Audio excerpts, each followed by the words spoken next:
Well, good morning and welcome to another action-packed Growth Responsibility Advisory Committee meeting. You guys are going to have a good time and we're going to get a lot done in a very timely fashion.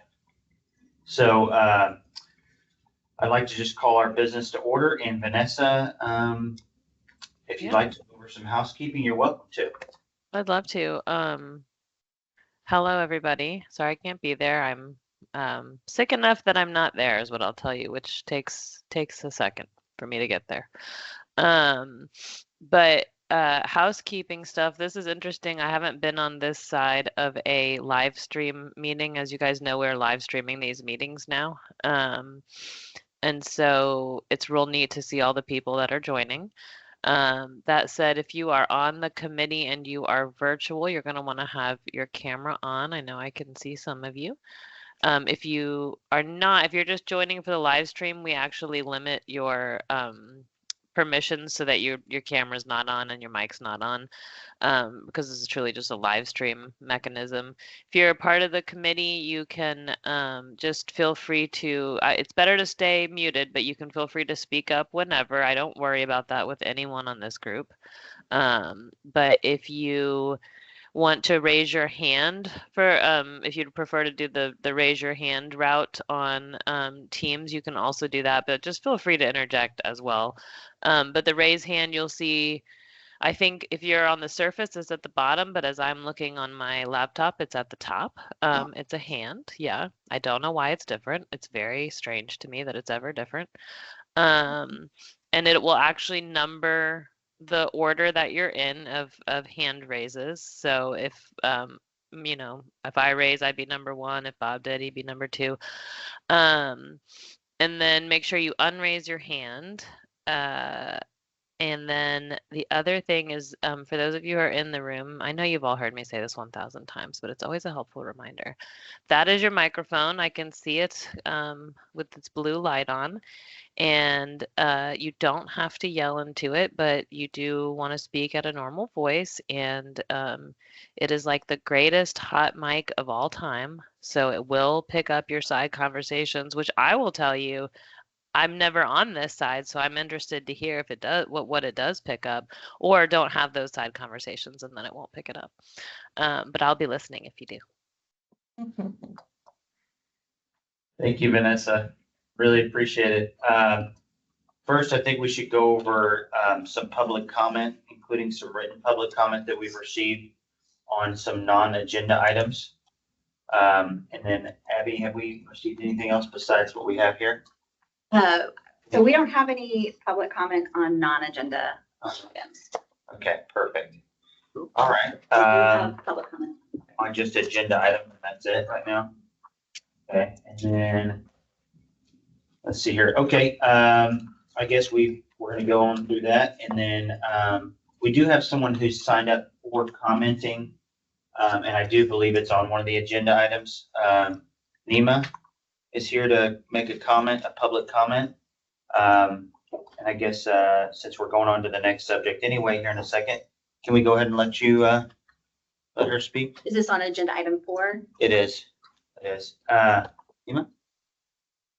I really am back from the last meeting and just want to thank the committee mostly for actually not just looking at what I brought last time and going, okay, thanks, but actually considering it and working toward moving forward with getting experienced agents able to get their broker's license and able to actually mentor some of the younger ones and getting that experience out there.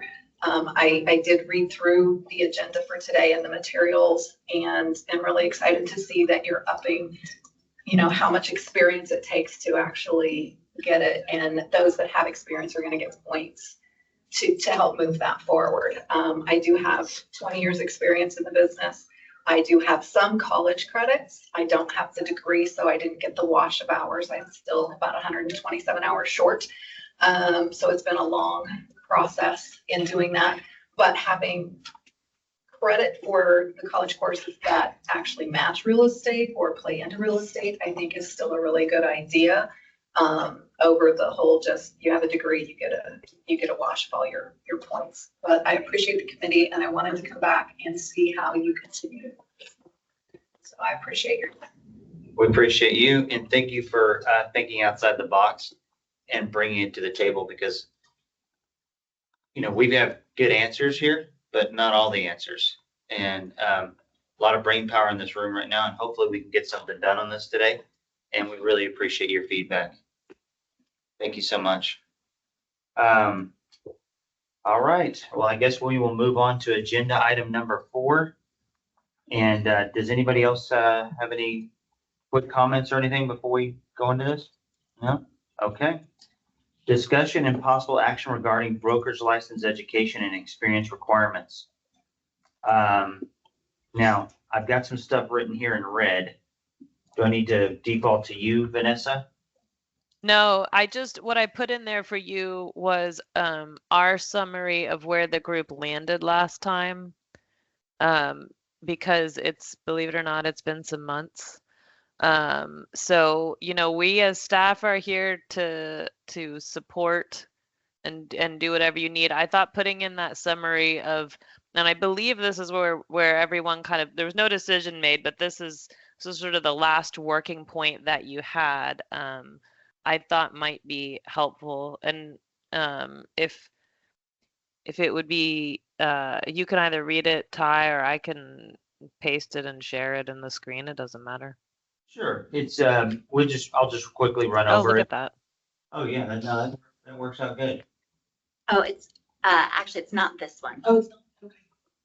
Oh yeah, it's here. It's from the previous working Okay. group. This, what Vanessa's referring to is what you all decided at the last meeting. And it's on this one exactly. It's red. Okay. Yeah. I'll share it. Or Amber, I'll send it to you, okay?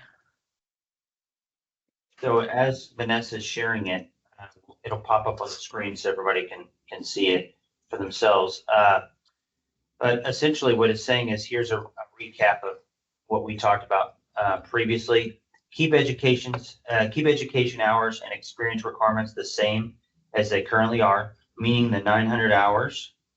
And what we said was we want to eliminate the, overall just credit for a college degree, but we want to give credit for where credit's due, and that's towards classes that would count towards something that would be beneficial to real estate, and that we already currently have a list on those classes that would give you that credit for your broker's license.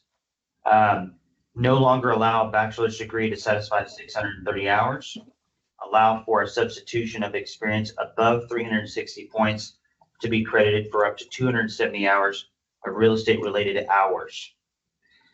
Essentially what we're going to be talking about today, and we've got some comments on this as well for agenda item number 4, which we will talk about as well, but we're going to be talking about using experience points to give credit for classroom hours, essentially, okay? And kind of give another pathway for folks that have really worked for 20 years in the business and would like to be a broker. So I think it's a valid thing to look at. And I think we can start off by talking about some of the items that we've received from various folks out there. And we can start with that. Would anybody like to kind of go through this or give a summary? I can certainly do so if you'd like, but anybody have any comments on any of the comments? No? Okay. I'll just add for the folks that are online, we got a comment this morning that we've shared with the group here, but once we get to that comment, we can put it on the screen as well. For sure. Okay. Oh, go ahead. Is the experience above the 360 points during the 4 out of 5 years, or where is that supposed to come in? Good question. It would be, from what I understand, it would be within that 4 to 5 years. That's the way I understood it as well. Yes. I think it's important for that experience to be recent, rather than distant past, because of the ever-changing and evolving industry. So recent experience, I think, is important to consider. And I'll just add that 4 out of 5 year experience requirement comes from statute currently. Okay. Understood, yeah. Okay, Kim made a comment here that she would like to address the topic of reducing the required hours for obtaining a broker's license. She's been licensed for 10 years. She's gained a bunch of experience, and she feels like that the 900 hours is too much for her to have to do when she's really busy, essentially. Honestly, I think that it's really a combination of both, but she's wanting to see if we can lower the hours. And I think we all have had this discussion that the consensus is based on other comments that the 900 hours seems to be the number to stick with. But I think we had 42 pages of comments. Yeah, we did. That we looked at And last. actually, they shrunk down, so it was 42 pages of multiple comments, right? Yeah. And I think that wrong leading in that series of comments was keep it at 900 hours. Right. And so those comments actually changed my mind. Yeah. Because I was thinking we should reduce the hours as well. Right. So now I think. I think it was great. Those comments were, there's so many good pieces of feedback and thought processes there. I thought that was great. Now I thought this one, I'm going to skip to this one real quick. Rachel sent in something on Tuesday, October 8th. So recently I'm reaching out due to increasing issues I'm encountering. I'm not a broker. My license number is X. I'm experiencing what seems to be an increase of agents that are not responsive as that we should be. There seem to be communication issues and increased acknowledgement times for even receiving an offer. So we're seeing that she may really need to filing a complaint on someone who's not responding within the 48-hour time frame that we have in place right now at the commission. So that might be something she wants to address. I've contacted Online Brokers Assistant that states their company does not provide in-person training to newly licensed agents, yet will sponsor them. They have online training videos. If there are not currently rules in place for online brokers in-person training requirements for newly licensed agents, I'm suggesting that there should be. If an agent does not have X number of years experience, they would need this. Online training videos are wonderful. However, if an agent is choosing to not utilize them or is unable to utilize them appropriately, they would need a local broker in-person training to be successful and maintain. Essentially what she's saying is she wants new agents to not be sponsored, it sounds like, by a online broker that doesn't have a presence in their area. I hear you. All we can do essentially is, and this is the way I look at it, now I could be wrong, but if everyone else agrees with me here, all we can do is maintain what the law allows, and the law allows for online brokerages, whether the training's good or bad, we can't control that. All we can do is set the standard. Although we did make a recommendation and it was approved that new agents be directly supervised on their first 3 transactions by transaction. Yeah. Anytime. So Exactly. So mentorship is, I guess we don't want to call it that, but supervision would be required for sure on the first 3 of any type of new transaction. So if they're not doing this, then obviously there's an issue and there needs to be a complaint filed. There's the type of learning. I don't think it's necessarily the broker that's the problem here. I think that there's agents that are visual and practical learners versus online. Some are very comfortable online. So I don't necessarily pin that as a problem of the broker. I think it's discipline of the agents and building their business and focusing on what they need to do to get the job done. What I've always said is you can't force anyone to do anything. So if they want to learn, they're going to put the effort in to learn. Whether you're with broker X or Y, it's really up to you to do the right thing. But the tools do need to be provided by the supervising broker. Any comments, questions? No, and I think the other role of a broker is not only to educate them, but to inspire them. If you're not there to build a business, then don't be a broker. If you enjoy having the title of broker and having that higher level of license and just take care of your clients, then do that. But if you're going to supervise agents, part of your job is to inspire them to become better. That's what we do all day long. Good point. Anybody else have any comments on this? I agree. Okay, perfect. Yep. All right, and thank you so much for your comments. Now, let's see here. Calvin, let's see here. It says for ESAC, so I'm not sure. Is that correct, Abby? It is, it just Okay. went. I got it. Understood. All right, to whom it may concern, I'm reaching out because I'm really discouraged and hurt to know that I've spent 25 years as a realtor and now I can't get a broker's license due to a point system. I understand things change, get updated, but something must be done about not allowing agents like myself to become brokers because of a point system. Now, essentially what they're going through is some of the same things we've heard and read, and explaining why it's hard for them to be able to get their points and things to get their license. And they feel like it's unfair. Now, I'll tell you, the truth is that we try to make it as fair and equal for everyone to be able to get their broker's license that we possibly can. And we need to have a set standard in order for that to occur. And that's another reason we're talking about agenda item number 4 today, to provide another path, a possible path for folks that have had a lot of experience, but may not have had the time to go out and do all the education, but they got educated based on doing the actual work. Oh, yes, ma'am. Okay, yeah. This is from the, let's see here. Yes, this is from what we have in red on my piece of paper here.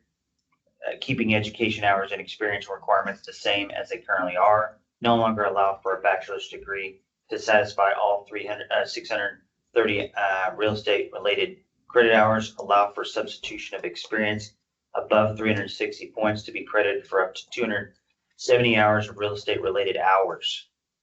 So kind of reiterated that. Now we've got the public comments out, and we really appreciate everyone putting these comments in there. And like we said before, we've received 42 pages of comments with multiple people commenting on each page. So it's been eye-opening. Let's get down to it. Could we back up to the Yes, second ma'am. point? On the second point, no longer allowing for a bachelor's degree.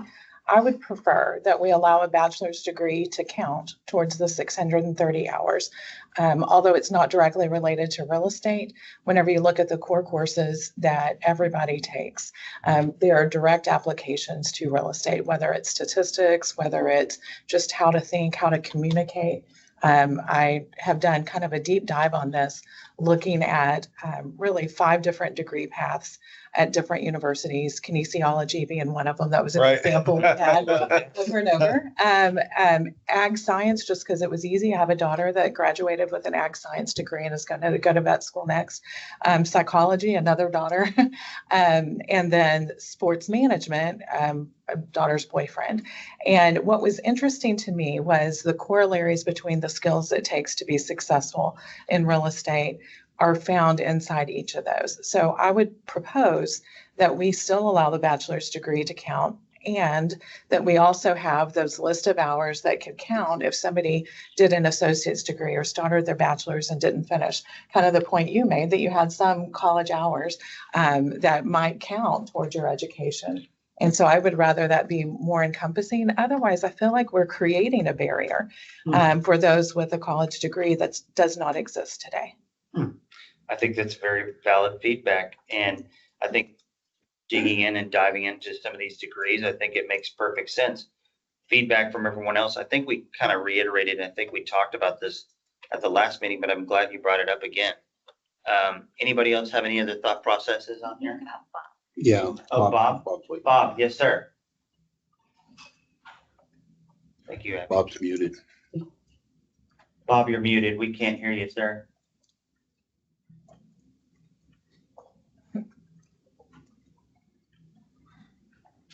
Can't hear. Bob, you're still muted, sir.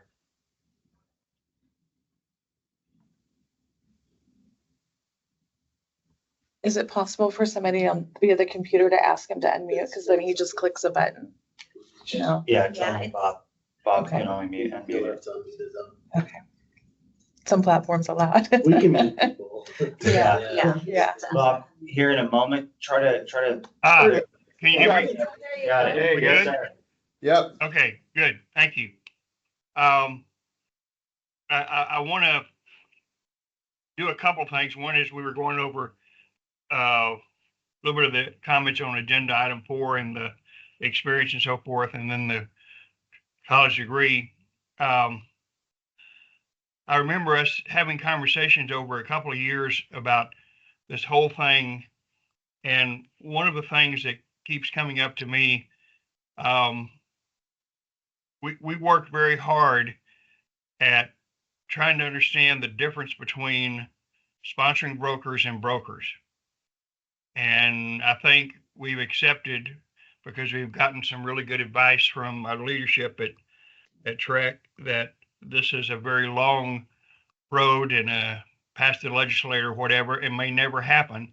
We certainly will never be able to almost certainly get a difference of license. But as I see what's happening in the marketplace over many years, in the middle of the marketplace up in the DFW area, it is incredibly aggravating to me that we've got so many people out there who happen to have a broker's license for a lot of different reasons, and then they decide to be a sponsoring broker and take on the responsibility of somebody's business and life, and they're clueless and they don't know what they're doing. We made it too easy for so many years for somebody to be a broker, and not remembering that once you get a broker's license, there are no limits. I mean, you can wake up one morning and say, hey, I'm going to start a company and sponsor a bunch of people and do all the things that the big boys do and big girls do and all like that. And it can't be that. I mean, I understand our limitations and our challenges.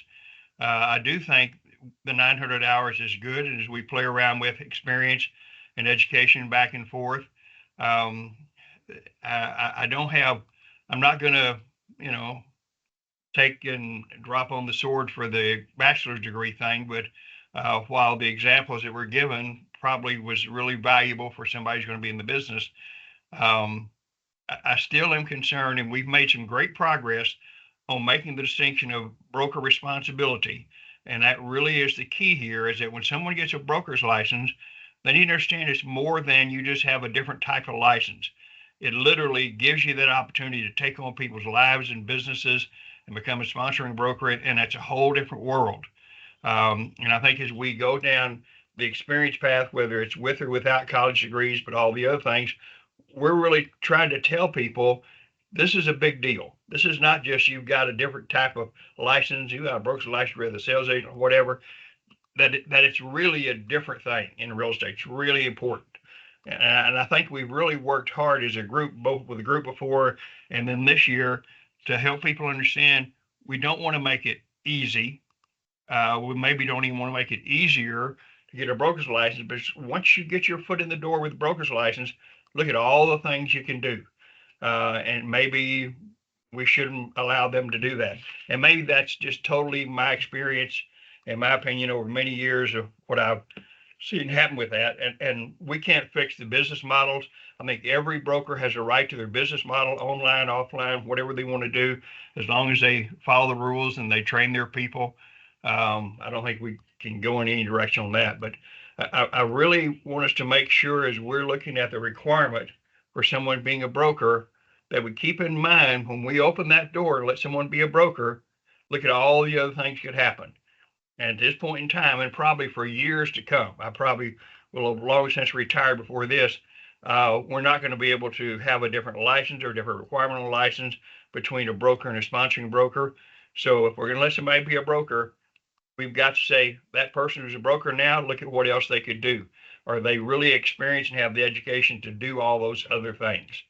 And I just think we've got to keep in mind how big a deal it really is to be a broker, because what can happen once you become a broker. That's my thought. Bob, that's very valuable and wise comments.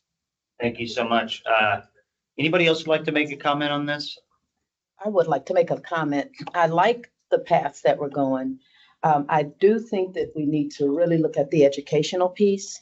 And I want us to understand that to take regular real estate, 30 hours, you can get that in 4 days.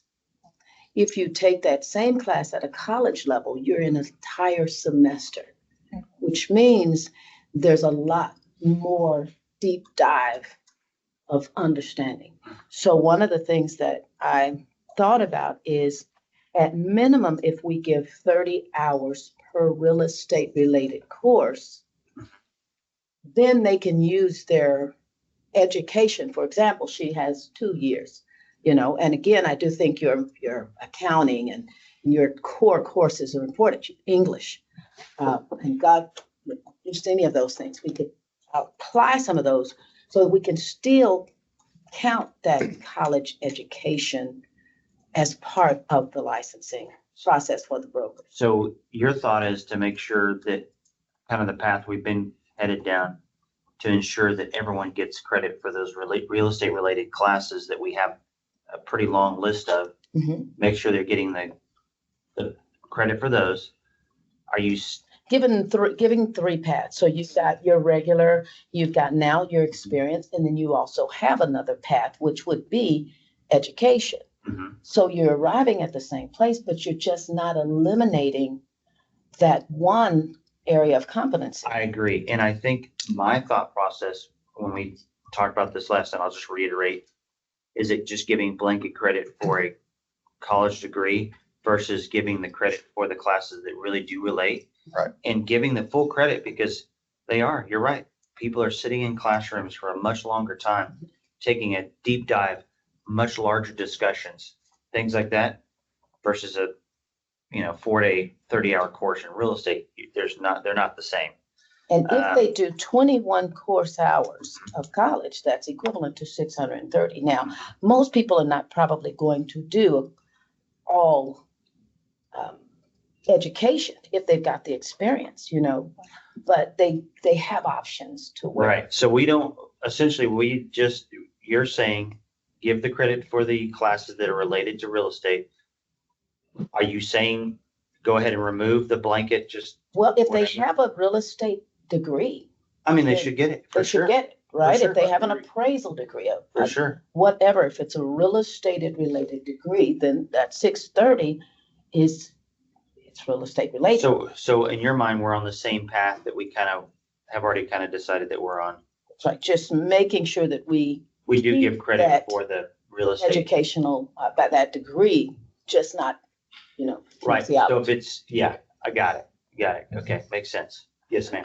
I would agree with that. And to a degree, in theory and in application, the education is very, very important.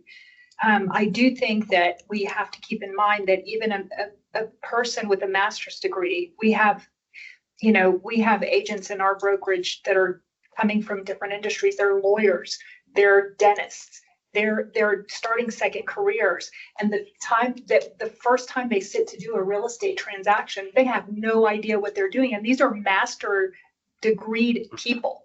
So the experience piece is huge, and you build your experience. And this is what I said last time, you build your experience in real estate one transaction at a time, and it is a slow build. Every transaction, you learn something new. There's something that comes up that you haven't seen before. So I think we're all still learning every single day, every day. and I think it's valuable to consider that you're getting a crash course essentially every 30-hour course you take in real estate from somebody who's been doing it for quite some time, hopefully at least.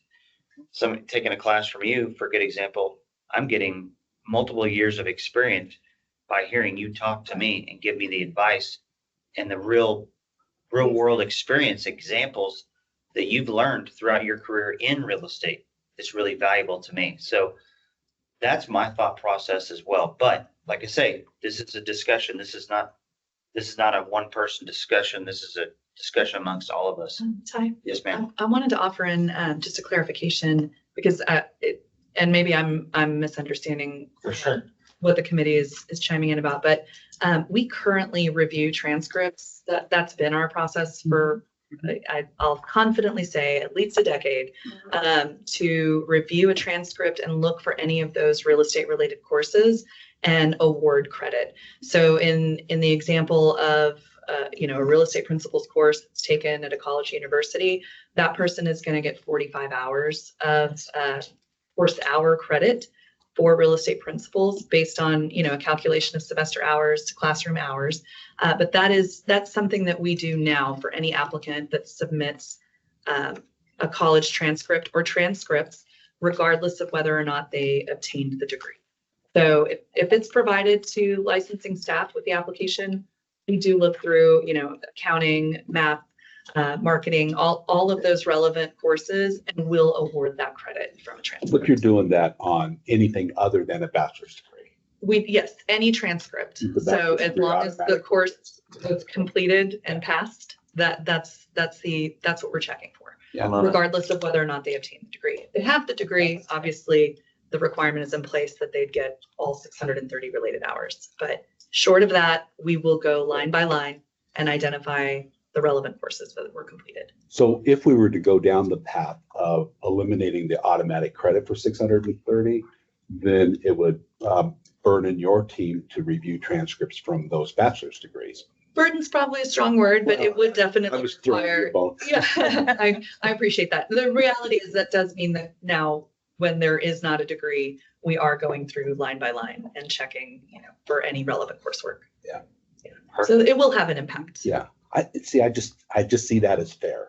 I just see that as fair. So I'm seeing here that y'all are talking about leaving experience points the same as they are now.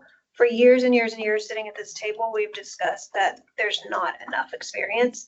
I think the data in all of those public comments and everywhere else, if you read online, all these people talking, says there has to be more experience, there has to be more training. Mhm. So I'm not sure if y'all are circling back around to that experience requirement, but I think that's something we need to look at. I agree with that. I think that's part of our conversation, but we're balancing right now education and then later talking about experience as well. But Real quick, let's get I Mike. just wanted to ask Ashley Okay. about her statement. Looking at those 5 degree paths that you Yes. took a look at, do you think that each one of those should qualify for the 630?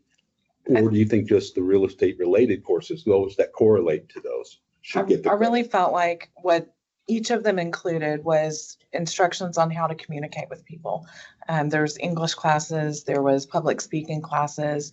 All of them had some sort of legal aspect to it for that type of industry. And I think that the most important thing that we need to look at is the experience, and that just because you've got a college degree, you don't have the experience necessary. Let me say that. But we also require that there be 4 to 5 years of real estate experience before you can sit for your broker's exam. And I think it's an interesting thought. Texas Real Estate Commission historically has continued to increase the number of hours in order to increase professionalism and knowledge. And I don't see that there's a direct correlation between that working. And so I think that what we have to do is do a better job of policing ourselves. And that means us calling brokers, we're all brokers at the table, calling somebody and saying, hey, we're in the middle of a transaction with one of your real estate professionals. This is what we're experiencing. Would you get involved? And if they don't get involved, then we've got a complaint process that we can go through. But I'm concerned about increasing hours with the expectation that it fixes the experience for the consumer. And I don't think there's a direct correlation there. When I looked, Increasing the hours for CE. Yeah. For specifically looking at, my kids' college degrees and the boyfriend's college degrees, it was interesting to me to think back. I majored in business, so I have a BBA, and I was looking at the classes that I had that would have counted very easily towards real estate, because I did take a couple of real estate classes, and I'm a 3rd-generation realtor, by the way. I did not think I was going to get into real estate. I'm blessed that I did. But when I was going through college, that was not something that was the forefront of my mind. Interestingly, both of my kids are like, okay, it is our second career. It's our second choice for what we want to do. We want to do these other other things. And so when I looked at their education hours to see if I thought that there was direct application to real estate, I felt like there was. Shame on me, by the way, for not reaching out to you to say, here's their transcripts, what would count and what wouldn't. Because part of what I think is when you obtain a bachelor's degree, you're proving that you have an ability to learn, you have an ability to communicate with others, to digest and process information. And I was concerned, and maybe it's not a concern, but I was concerned about the added hours that it would take for y'all to review every broker's application. Right, with the degree. Yeah, I mean, Yeah. it would have an impact, Yeah. With the processing time. Yeah. But I don't know Yeah. what that might look like, but, Yeah. But not that a is. But not a burden. Yeah, right. Without knowing, right? We don't know until we get there, but. So I think Mike had a comment up here. Mike, Yeah, I'm going back to the comment made earlier. We were talking about college hours versus class hours, and class being real estate class. And I know that a few of us know, maybe not everybody in the room knows, but a lot of the real estate schools now, when you're taking your 30-hour core courses, that course is taught nowhere near 30 hours. It's 2 days. You've got 15 or 16 hours with breaks, with lunch and everything else, and you're getting credit for 30 hours. And it's not 30 hours, not even half in a lot of cases. So I think that reiterates that going to college and having 3 classroom hours is worth a heck of a lot more time than going to a real estate school and getting 12 or 14, whatever it is, and it's counting for the same. So I think we almost ought to give more credit if you're at a college than you are if you're at a school taking the core courses that we offer now. If that makes sense. So. And just add maybe one more comment. So I teach college as well. Mhm. When I'm teaching the real estate classes, they have so much going on in those classes, and it's trying to get them engaged and to do activities and practical activities. And hey, do you know what your policy and procedures are on that? And it's all because, like he said, they're just trying to rush to get the hours. They're not trying to get the education. They're trying to get the hours. Okay. Where when they're stuck in that classroom all semester, we're like, okay, we want you to find a realtor and we want you to go and we want you to shadow that realtor, and we can force them into real life situations, which would be ideal if we could do that on the real estate side. So like he said, I don't think we should get rid of it because I think that it is something good. And if having the paths of saying, we still want you to have experience, we still want you to have it, but like she and a lot of us are saying, if you've got that discipline, that's what I will call it, the discipline. Mhm. Because remember, educational requirement for a realtor is about a 7th grade level. So if they have that discipline and it's real estate related, I think that we should find a way to allow some, if not all, of that to be incorporated in the qualifications. Because what we don't want to do is we don't want to punish the people who have been doing it that way forever. We want to be able to look at alternatives to. and I think that we're not looking to, I don't think the discussion is even to take away the college credit that would apply towards a broker's license at all. I think it's just the blanket overall. Right. Got a degree, that's it. That's all we're really discussing. Right, okay. And to add to that, I think part of the skills that you get in taking college courses that are semester long is how to work on a team and collaborate in the subject For matter, sure. do projects. So there's a lot of different type of learning and engagement that you don't get in the real estate school. Perfect. And you had some comments as well. Uh, I have a comment on education and a comment on experience. So on education, we currently have, Denise's team has 9 areas that they look for content, right? In those degrees. Those are good areas. However, it doesn't include English, as to my best I can tell. Is that right, Denise? I'd have to look at. It's a lot, yeah. I'd have to look at that list. It looks like it doesn't include English and it doesn't include communications. So those might be applicable categories that we could add. I like the idea of looking at the course by course credit versus, because by the way, I have a bachelor's in music. Yeah, and there's probably a basket weaving. By the way, I have a master's in music as well. So anyway, but there are probably some basket weaving. So a lot of different artistic degrees that might not truly apply. But if we look at classes, and if staff thinks there is capacity to process those requests, maybe we expand that group of That's a great idea. of content. Courses, yeah. Second thing on experience, to Bob's thought and Commissioner Lerner's thought, 360 points is a little concerning to me because recently, over the last couple of years, there's been more of an emphasis on experience. If you think about the coaching and assistance on the going from the first activity, first brokerage activity to now 3 brokerage activities. So you think real world, if you think about in Dallas Fort Worth, 3 tenant representation transactions or activities, 3 single family buyers. In my market, 3 condo buyers. In your market, maybe 3 farm and ranch or vacant land. Industrial, yeah. Industrial could be, yeah.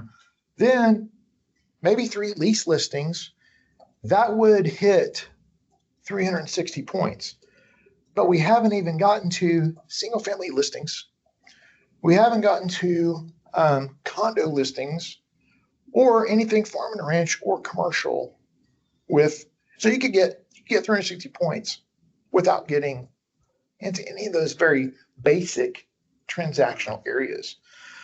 So I think we should maybe ask that question of, is this the time to maybe look at 450 points or 540 points versus the 360? However, we know that there's a climate of, we need to be careful of not raising a bar to an unreachable point in the climate that we work in.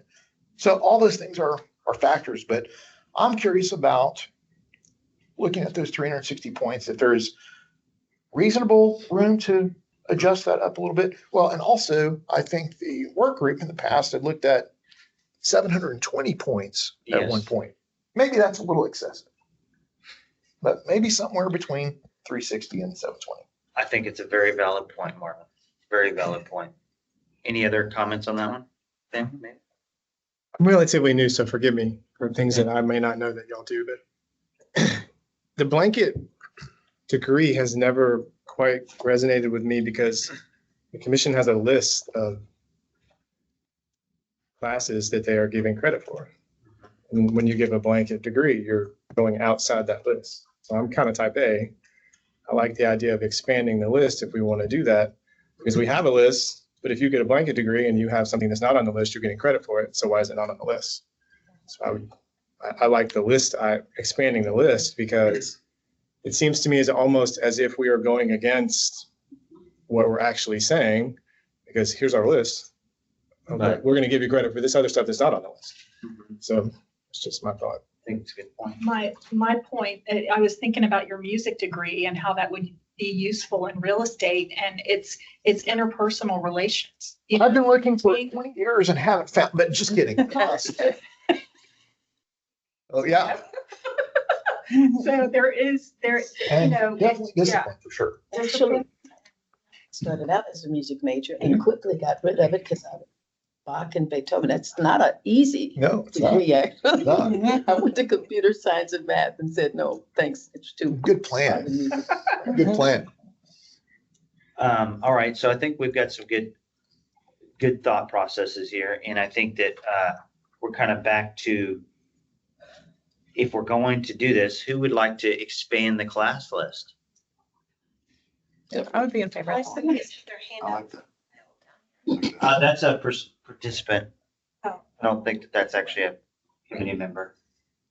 Could we do a subcommittee to do that? We could do that. We can look into the classes. Maybe that's not a bad idea. Abby, how would I we go didn't hear about what, doing? I didn't hear what. Can we do a subcommittee to look into the expanding it. Well, Yes, ma'am. just wanted to add, I've recently been corrected by the people who know a little more about the processing. So a lot of times the titles don't match up. And so there is a little bit of, just to paint a clearer Anyway. picture of what that looks like when we are going line by line on a transcript.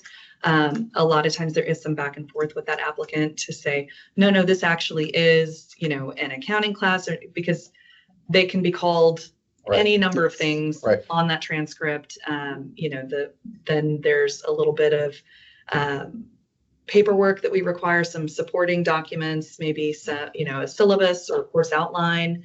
There's a more thorough review that can be done where we actually, they reach out to Jen Wheeler's team, the Education and Examinations Division, to review the content of that course to see if it does kind of match some of the criteria a little more. So I think I might have been oversimplifying the description earlier, but something someone said earlier triggered me, and then I got a message here from the team of, recall that sometimes those names don't match, and then it does kind of require a little more digging, some paperwork. More work on your end. You got to go back, got to call. Right, we go back and forth with the follow up. applicant. We work with the Education and Examinations Division staff to make sure that, there's a review done to ensure that that course was in fact one of the real estate related topics.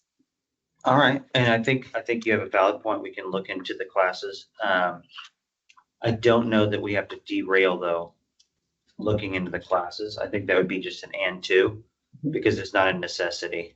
Am I wrong? I love that you added that you review more carefully and more in depth. So that we may not have a need to add to the list if your team is focused on getting to yes with every applicant, and then eliminating, minorly, from the group. Like your goal is to be able to include as much as possible, right? It's not just to look at the course names and throw them out. You do the deep dive, right? So, well, initially it's the initial review. We provide an education evaluation to the applicant. There is some language in our form letters, because it's a lot of applications. There is some language in the form letters that says, that indicates if you don't agree, or if you feel that some of your college courses would count, here are the next steps for you. so you put that burden on the applicant. To provide us, yes, we don't do that research for them. We ask them for the course syllabus or the course outline information, or just additional information to support if they claim that more of those hours should have counted for real estate related credit. I think that burden should be on the applicant, just like documenting the experience. And we also have a mechanism for not counting that time on our application processing time, the time that we're waiting for the applicant to provide additional. Yeah, that's really good. Excellent. So that's in place, but I wanted to kind of clarify that it's not always as simple as, accounting to accounting. Right. Sometimes they've got very creative course names, and we don't know. Makes sense. I think First review. Now, Vanessa, real quick, is there a way you can share page 3 of our meeting materials on screen, possibly? You mean a supplement? Amber may be able to do that more quickly than I am. I'm impressed I was able to share what I did. Regular material.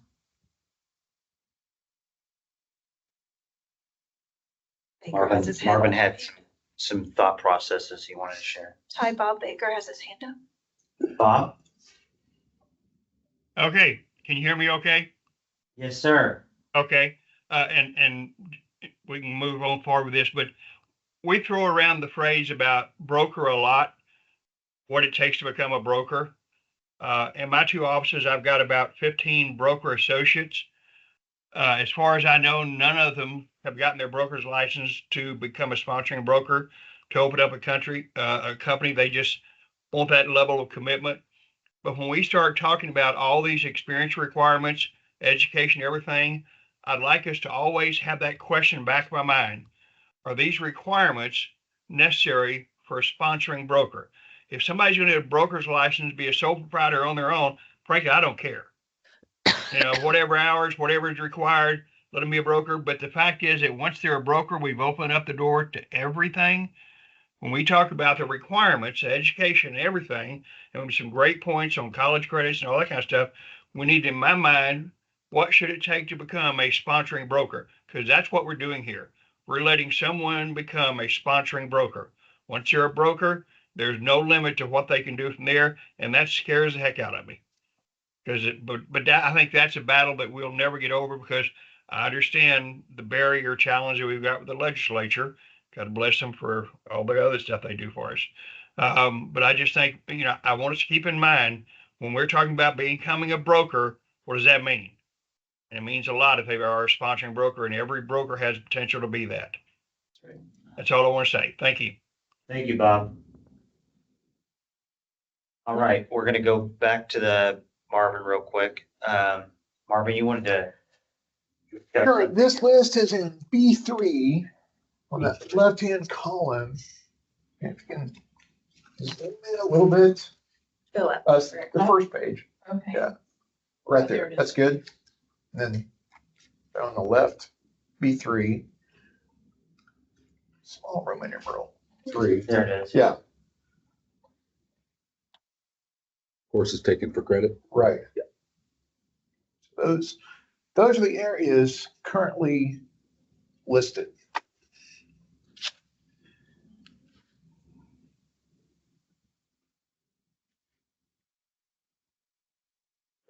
Pretty large. Those are the general areas. And then on the website, they further break those down into subcategories. So are you recommending we add communications? I think communications, I think English, Mhm. maybe some other options that are not included. You know what I don't see is technology Yep, good point. Mhm. Mhm. That's a good point. or computer science, just anything, but technology. It's a good one. Very important. Agree. Yeah. So, Ty, I hear us discussing really three tracks here. The first one is our discussion about eliminating the blanket credit for a bachelor's degree while assuring that we're giving credit for all real estate related education. Correct. And then a subset of that conversation is expanding that list of what might be considered or should be considered real estate related education. So that's one track. The second track that I hear is going down is talking about the number of experience points required, the basic level. You got to get this number. Currently it's 360, and I'm hearing a conversation about increasing that level of education.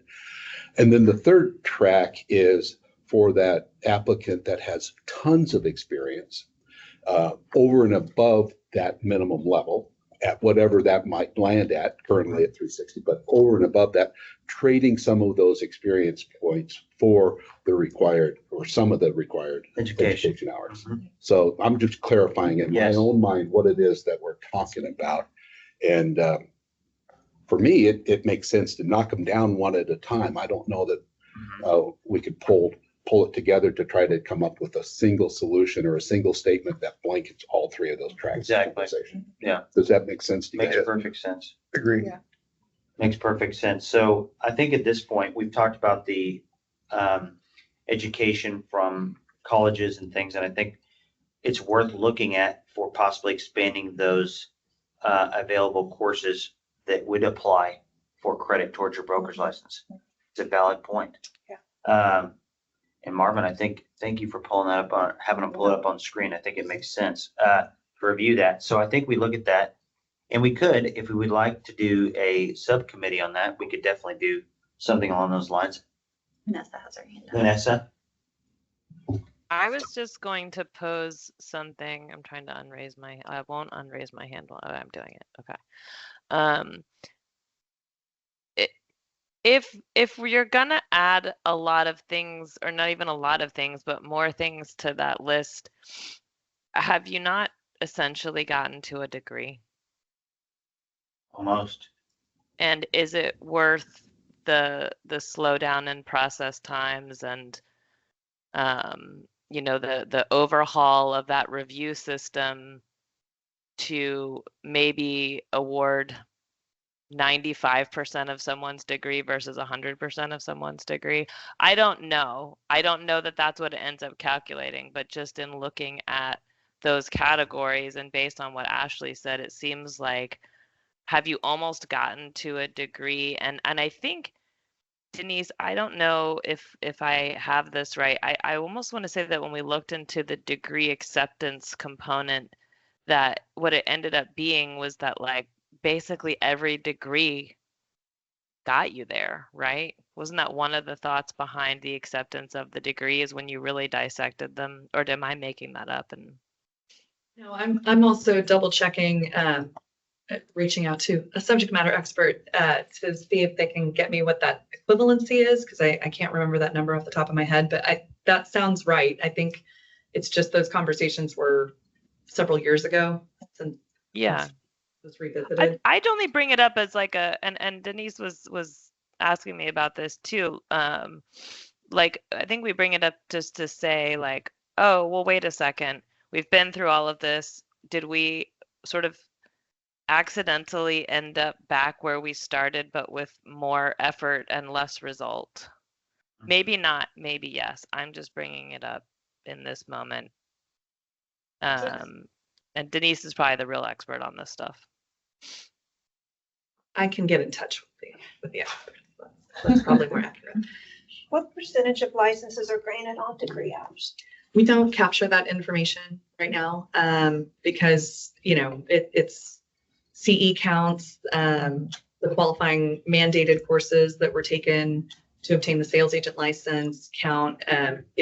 We get there with kind of a combination of things. So we've not really explored whether we could extract that kind of information from our database, but.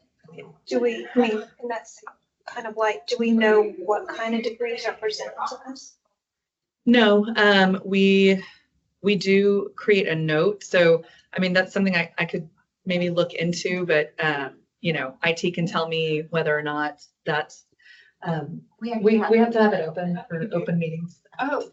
Sorry. But that's something I can definitely ask our technical team if that's something that's feasible to, if the data can be extracted that way to find out. I don't know that we would get information because it is just the way the data is stored. I'm going to get real nerdy.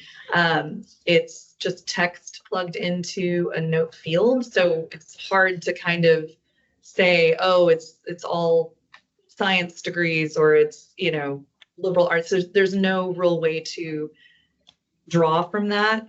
But we might, and I don't want to promise anything. We can look into maybe pulling that kind of data to see out of this many applicants, this is how many were awarded a chunk of related hours for a degree.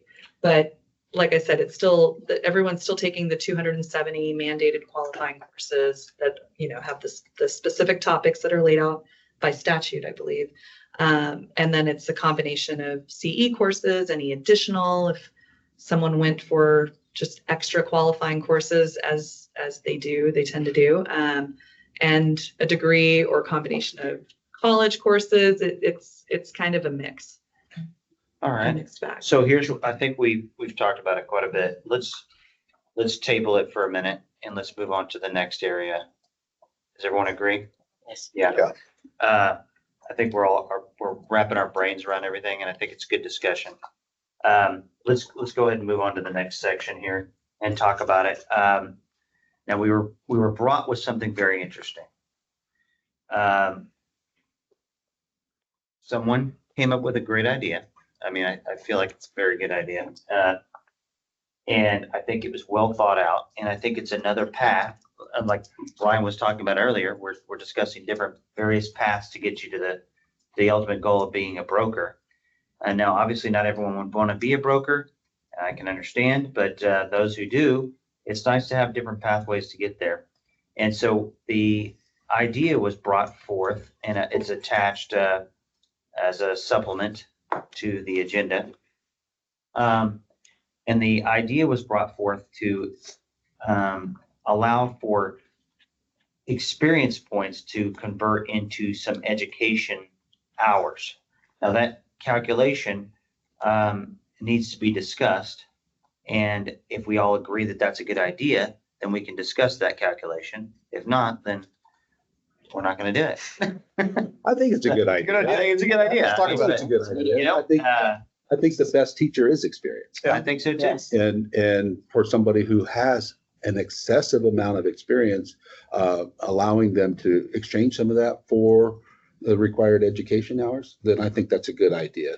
Right. And then, so if everybody thinks that's a good idea, the discussion really is, what's the calculation, Exactly. you know? Great. And I think we've had a couple months now to kind of think through this. I've got my own ideas on it. I'm sure you all have your own ideas on it. And I think we can come up with something. So I'm excited about this because I feel like it's a real opportunity for us to do something great for people who've been in this business for 20 plus years or 10 plus years. And they've just done a great job out there. They've helped a lot of consumers. They made a big difference in the community. I'm excited about this because I feel like it's an opportunity for us to do something really good for some people who could really use the help. So with that being said, we've thought about it. Would anybody like to put out their thought process first? Well, Lena's recommendation was an additional transaction would be worth 30 hours. I like the recommendation. I don't like the single transaction worth 30 hours. I think on the sheet I said 10 to 30 hours. It depends on what transaction you're doing. I have a land one right now that more than 30 hours on. Yeah. So a transaction and the nuance of those transactions can, simple, straightforward, let the offer, everything goes through smooth and it closes 10 hours. So somewhere between 10 and 30, you're going to average out. But just being able to level that field of lots of experience, 30, 40 transactions in a year versus someone with 10 transactions and you cut it off on experience. Yeah. I think that's trading the experience for the hours. Yeah. It's just where you guys feel those hours need to be. Right. And I think I want to reiterate this because we've had so many people comment about, well, I've done so many transactions, but I haven't had time to get the hours. Well, there's going to be folks who say, well, I don't get enough transactions. Well, then you can do the hours. So we can flip it around. We can help both. Yeah. So Agree. with that being said, that was her thought process. Marion, would you like to Yeah, give your I thought love that process she first? added broker team management, because like Bob said, hands-on management in the brokerage is it's the door, it's a path to becoming a broker. And I really would like to see more given to that 1 year, 30 hours or something, but 100% agree. yeah, that There's team management is. just Our current path for a supervisor, they only supervise agents. They can only get enough experience points. They cannot get any extra. So they would never have a chance to trade extra points for education hours. And I think as much as experience is a good educator, supervising other agents and managing and solving their problems is probably where I learned the most. And because they have to do broker responsibility and keep that up, Yeah. now they're really getting the deep dive education of what it requires to become a broker. So for me, this Increasing those should points. really be a reward. You're really forcing their hand because they're taking the class, they're involved in it, and they're living it. Almost like you need to make this a requirement of becoming a broker, that you have to be a delegated supervisor to get the experience. Because to move into a job, Yep. they want you to have. Now we that got 4 tracks of Oh, conversation, God, I'm sorry. Yes. but I like it. But Okay, no, I love it. Oh, and then Mike next. I have a problem with like the calculation of it because it's very subjective. Yes. So having a range of 10 to 30 points, I think we need to pick an average. Oh, yeah, we for sure. We're going to pick And a just number. pick a Specific. number. Yes. To be specific. 100% agree. Yeah. Good point. Mike, what you got, buddy? I think we need to make a clarifying under the property management clauses that we've got in here. Everything else is a transaction. So it's a finite item.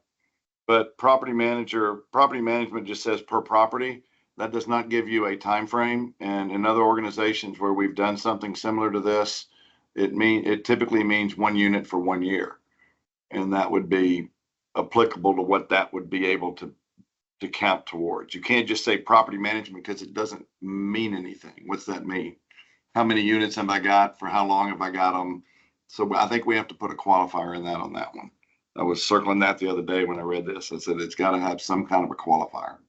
So. Okay, I love it. That's a good one, Mike. But yeah, I love everything y'all said so far. I love it. I think this is a phenomenal idea to help and get those points in. Mike, can I ask you another question? Since we're Sure. talking management, do we want to have a cap on how many you can do per year? Because I know there's some property managers out there that handle 20 to 120 properties easily. Well, Just and one- commercial is different than residential. You know, I've got most managers, we do studies all the time on how many units you can handle. And a lot of people say it's somewhere between, 75 to 100 that one manager can, for residential, but I don't know that one manager can do 75 to 100 commercial spaces in a year. That might be a little bit much for them. So I don't know. That's a good question. Do we want to say you can only have so much of each one and cap these? Okay. Okay, I'm just making notes here. All right, very good feedback. And then somebody else had another. No? No? No, I mean, the experience piece, I think is just phenomenal. I really do, because that's really what helped me get my broker's license. Yeah. was the experience piece. So, Makes sense. yeah. Yeah, I love that. I love that. And definitely managing properties, because we've got a bunch of properties too, but yeah, I agree with Mike there. Mhm. All right, now as far as the team management, I think we all can discuss this because I do feel like it's beneficial, especially if you're going to be a managing broker, you need that. And you should get credit for it. What are we thinking here? And I put one at the minimum, 1 year or about, 30, 45 hours. When you look at, we give 45 hours to a college class, 30 hours to, one class. I mean, you should at minimum give them, that hours for that supervising. I mean, because that's a 24-hour job, and it's all of these transactions that we're looking at above for that delegated supervisor. So Let's just put it out there. So in 4 years, if we did 30 hours in 4 years, that's a good amount of time. It's 120 hours. That's if they did no transactions. Do we feel like that's, You said that as a question. I know, right? I'm asking, is that good? I think, as I'm looking at the BL-A_4 form, the required experience points for the broker's license, it's 4 delegated supervisor. You're counting the number of months per year as a delegated supervisor. So let's say it's 12 for 5 years, that's 60 months times 12 points. We're looking at 720 points for a delegated supervisor, which is double what it requires to be the 360. So my earlier statement was incorrect. They do have the opportunity to Make it there with the. to exceed the minimum and perhaps then exchange some of that for CE. CE. Then that works out well. Yeah. That works out great. So that's one path. Does it have to be a number of people that you manage though? It says that minimum 1. Yeah, as long as the broker makes you a supervisor, then that's your timeline to count, right? You can't just say, well, I was supervising people. According to Trick, you weren't, So obviously you're already in violation, so. Yeah, I think that makes sense. So we're in agreement on team management. Let's go on to the next. What are we thinking on, like a residential contract of some sort? Well, currently to qualify with 360 points, you've got to do 12 transactions in 4 of the previous 5 years. So it's not much. So, somebody's doing 10 transactions a year is going to have 50 transactions, going to have 1,500 points. So Mhm. they're going to have quite a bit in excess of the 360 minimum required. Although if we increase that to 720, 540, 470, all of Marvin's suggestions, then I think that's different. But I think where I'm headed to is, okay, we got all these agents accumulating these experience points. How much can they exchange for how many CE hours? And that's what I think we got to figure out.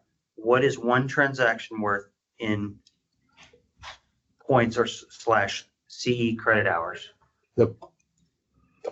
And I know I'll muddy the conversation by saying this, but the first time I do that transaction type, I learn a lot. And the second time I do that transaction type, I'm going to learn a little less.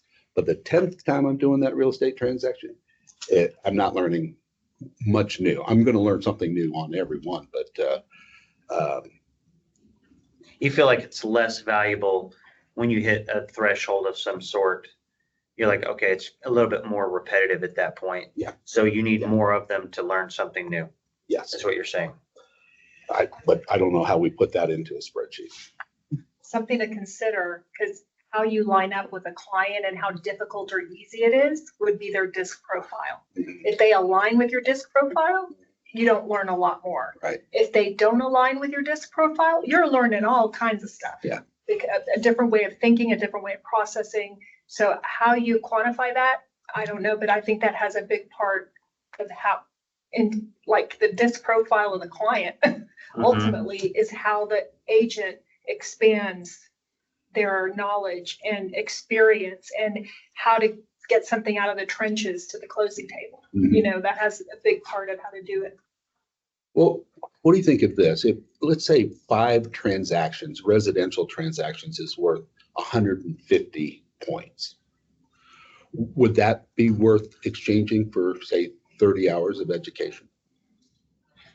5 for 30 hours? Say that one more time. Say that again. Five residential transactions are they're each worth 30 points. So that's 150 points.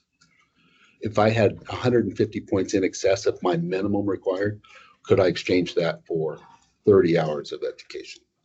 Absolutely. So for every 10, and is there a cap on it? Or are we just going to say, well, if you've done 100 transactions? I think we should have a cap on how much you can exchange. We've talked about 270, maybe it's 270, 300, which would then require you to have at minimum 600 or 630 classroom hours or CE hours. All right. So if we're saying right now Brian's proposal is 5, and then we're just coming up with math calculations. 30 hours Okay. each. The 30 hours each. For 5. Just call it points, though. Okay, Don't call 5. it number of transactions, because Okay. you get 5. points for different. So what are we saying? Are we saying 150 points 150 points? is worth 30 hours. Okay, is worth Yeah. 30 Basically, hours. that's every transaction is worth 30 hours. No, No, every point. 5 transactions every five transactions. is worth 30 Okay. hours. Unless it's Okay. unless it's a commercial, then they get 50 points per transaction. So it'd be 3 commercial transactions would be 150 points. And are we capping the number of points? I think I heard somebody propose, we were capping the number of points per property type, whether it's residential, commercial, et cetera. I think that's the concerned discussion. about that. Me too. I Yeah. think there needs to be a cap on each one. You can't just blanketly just go in there and say, hey. See, I'm the opposite. Yeah. Because we have companies, I mean, by the way, would that fit the company that I'm with? Heck, yeah. I'd do that any day. But there are companies out there that specialize in only commercial and specialize in only Residential. Property management. management. Yeah. And so I think Yeah. increase the barrier for them. I agree. I think Yeah. you get to points where you get your points. Yeah. Yeah. And if your business model is property management and property management only, Yeah. Yeah. then don't. Because then competency rule kicks in for everything else. Mhm, Right? mhm. If you're not competent in something, you wouldn't have to get. Now you're okay with a team. So I'm going to throw this out there. You're okay with a team lead.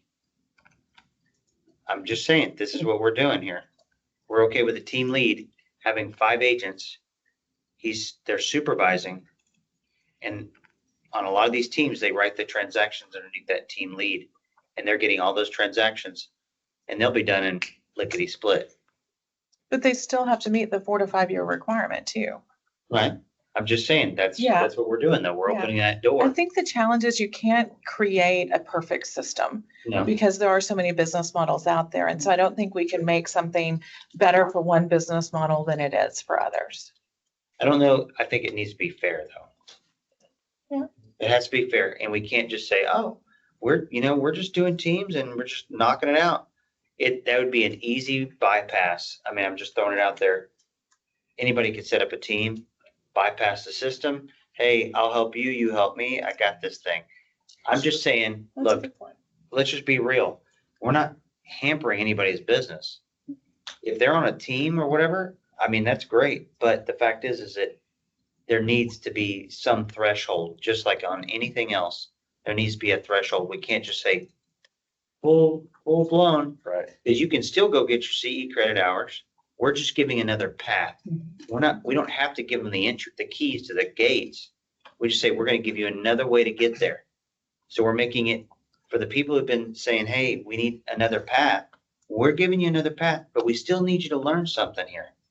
We still need you to improve your education by, applying for your, college degree credits or getting your experience points or supervising people. But the combination of the 3 should get you to your goal. And it should be, I'm not going to say easier, but more effective. That's my thought process. Yeah. So basically, they'll either get the team management hours or they'll get the transaction hours. Is that what you're saying? However, Under a team? I'm just throwing it out there. This is not my proposal. I'm just throwing food for thought, because the fact is, if you allow an uncapped system, then you're going to open the door to, the 3 of us could go in here. Look, let's just be real. The 3 of us say, hey, I'm going to help you. You're going to help me. You do 5 transactions a year. I do 5 transactions a year. She does 10. We'll knock it out. And this year, what we'll do, I guarantee you, we'll go ahead and just put up until I hit the number, and then we'll go to you, and then we'll hit the number, and then we'll go to you, and we'll hit the number, and then we're good. We're in. Yeah. We're all good. We take care of each other. Now, the truth is, that's the way it goes. Still no Exactly how it confidence. goes. So Ty, in that same BLA, there's you have to complete a spreadsheet of all your transactions, and in there you have to identify your role in that transaction. It's a listing agent, a buyer's agent, a property manager, a brokerage manager, or supervisor. And we could probably strengthen that portion of this by adding the team lead. Were you somehow identify, were you actively the listing agent, or were you just the team lead? Were you the buyer's agent, or were you the team lead? We could probably strengthen that a little bit. Now, if they were the team lead, I'm just throwing it out there. If they were the team lead, are we going to not allow them to get? Are we not going to allow them to get their? Are they a delegated supervisor? Yes. And they're earning points there. Mm-hmm. So what is your thought process on that? I'm just thinking, for me, I'm thinking an easier solution is to say, hey, we cap it at this. Yeah. Instead of trying to say, well, if they're a supervisor, it just creates more issues, more problems to think through. Let's just keep it simple, and let's cap the amount of cap the amount of transferable experience points to hours. And we say, we're going to allow you to do this in this category. And look, and if they are focused on commercial, great. We've just given them another option to get more hours. If they're focused on property management, great. We've given you another option. So we're talking about 630 hours. If we said you can get half of that through experience, that's 315 hours. Or maybe it's 180 hours that can be replaced. So maybe we just draw a line there and say it's this or it's this. So At some reasonable level. our total is 900 hours, right? That's, Right. Mm-hmm. And if we say at minimum, you've got to have 600 hours of education, or all the way up to 900 hours, but you have an opportunity to exchange experience for up to 300 hours. I think that's kind of where I'm landed on that. Capping it at the 300 hours, you're going one step further and saying you want to cap it by transaction Oh, I'm just, category. that's just Or- the thought. I'm Oh, just throwing it out there. I'm not, this is not my proposal. I'm just throwing out ideas and thoughts because I want y'all to think about, if we go one way, we could be opening up a door that we don't want to open up. Yeah, I don't want to cap it by category, transaction category, because I think, as Ashley said, or somebody's going to be just a property manager business model. And others are going to, I do a little bit of every one of these. And the great news is, if they do those amount of transactions, great, they're getting that experience anyway. Mhm. So it just makes them a stronger broker in the end. So it doesn't hurt us any. We want to improve the overall, just like we were talking about, we want to improve the overall quality. So the thought process is, if they're doing that amount of transactions anyway, we're just making it a little easier for you to use that experience that you've earned to apply it towards your educational hours, Sammy, Mike. Just thinking. I am, something I think is, I always like to get to the root cause of anything as to why it happened or didn't happen or how we could improve. And to me, when I look at how the operations of a brokerage, it's really about adding agents, whether they're brokers or agents. Like, it doesn't matter to them. It's about number of bodies and excited agents that are ready to do transactions. I'm wondering, the emphasis of embracing broker associates is not the same as it is to just embrace agents. I think at a leadership level, like our group here, I'm wondering if there's something we can do to get agents excited about getting their broker license, and maybe get together with them in some way once a year and get them excited about it and tell them why it's important. I think at a leadership level, that's something that we need to do as a group to get to make this important. I don't think it's important enough to brokerages. I mean, I think that's a valid point. I think that for me, I encourage every one of our agents to become a broker because I believe in the broker's license, and it is something to be proud of. In the state of Texas, you can't get, just like Bob said, you can't get any higher license than a broker's license, and we're all equal. It's the equalizer, right? In this room, we all are strong in one area. You're strong in some area. I'm strong in another area. We all learn from each other, and that's the whole thing we're learning from. But back to the experience piece, if we just open the door, we want to make sure that door is open to a certain extent to where, look, we need you to balance it out with these other items. And this way you're a more rounded broker when you are sponsoring agents, and we're doing our job to make sure that that is done, and that our recommendation to the commission is the proper recommendation. And maybe this will get some people very excited, because quite frankly, this would have gotten me excited. I'd have been like, I can finally get there without having to sit in a classroom all day. I can finally do it. And for me, this would have been a huge help. I think this is a excitement all in itself. So I think, to your point, this is going to be part of your excitement that we can drive out there. Marvin, any other thought processes on this one? Brian, anybody? I'll say this. It's good. Yes, Sammy. On the cap idea, like in my firm, we do residential. So Yes, sir. that's what I would have. Right? I wouldn't get anything else.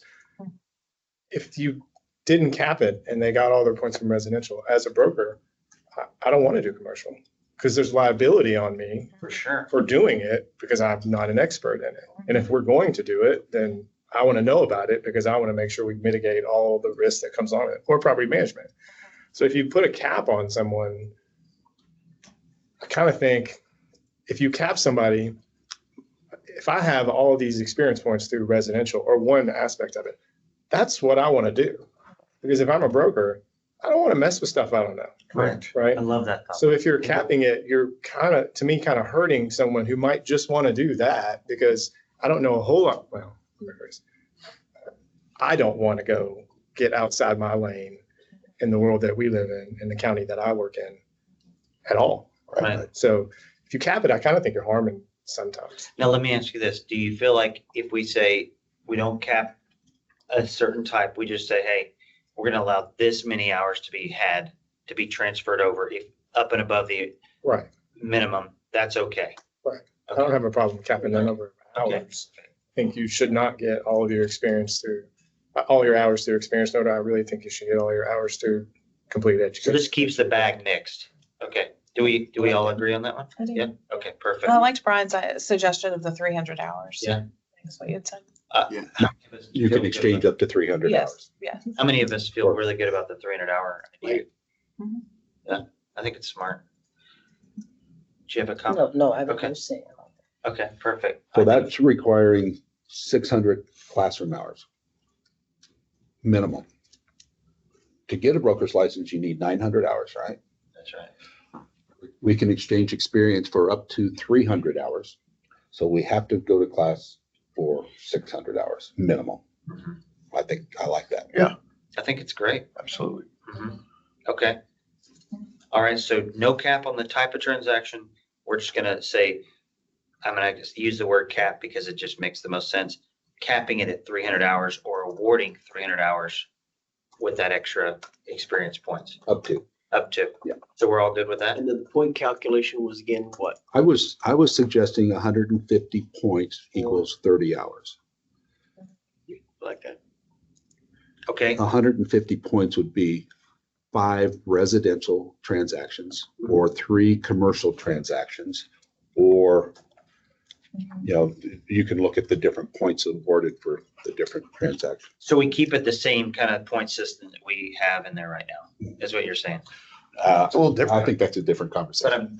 I'm just saying, is that what you think though, or do you think No, we I need think to we change that? should, I think we should increase the experience Okay, necessary, but I also think we should, since you're asking me, I also think we should take the delegated supervisor from 12 points to 25 points. Just because I think Per it's, month? for the year. yeah, so right now it's 12 months for 5 years is 60 months times 12, you could get 720. If you increase that to 25, Can we do 30 if we're going to do 30 everywhere else? what's that? Increase it to 30? Yeah, so if we increase that to 25, 12 times 5 times 25, you could earn up to 1,500 experience points in a 5-year period, which would allow me then to exchange 1,140 points for CE divided by 150, which would, You'd be over. should be in. No, You'd be in the, That'd be I couldn't get all the way there. 300. Would it be 1,500? I couldn't get all the way there. I mean, I'm gonna throw this out there. I think it's great, thought process, but I don't think we should award. I mean, my opinion is that I don't think we should award, that hefty amount for supervision. I think that should be a path, but I don't think it should be the ultimate path. Maybe you also tie that to number of transactions managed. Yeah. You know, you made a point about if the 3 of you formed a team, y'all get points very rapidly as the delegated supervisor. And I think when I think about delegated supervisors, I think of those licensees that have a salesperson license that are leading an office of 30 or 40. And so they're managing transactions around 200. I think it's important to point out, okay, I'm just putting it out there. I didn't do one transaction in this post August 17th debacle, okay? And I learned on the fly how to manage and explain to agents how to handle their transactions. And I didn't do one transaction. I did it, I learned through them and I got it. It took me a while. You know, it took about 6 weeks for me to get it to where I was feeling comfortable without asking another broker to chime in. But it is, you know, once you're supervising agents at the level that I do,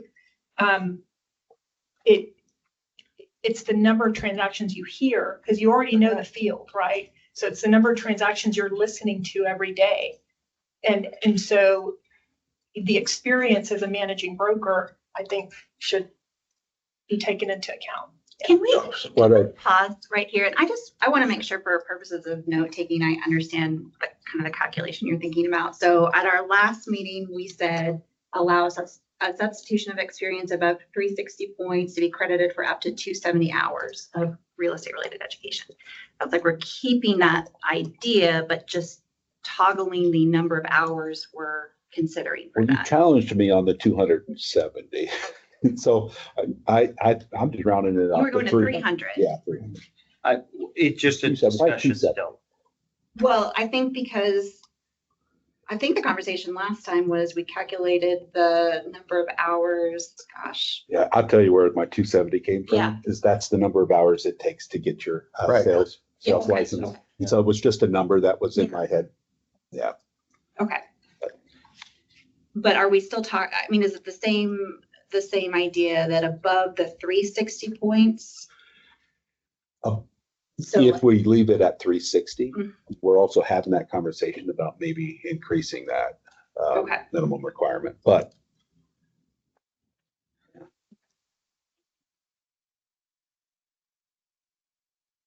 Can we take a 5-minute oh, sure. break? Yeah, That'd be let's great. just put it on hold for just 5 minutes and then we'll reset. Okay.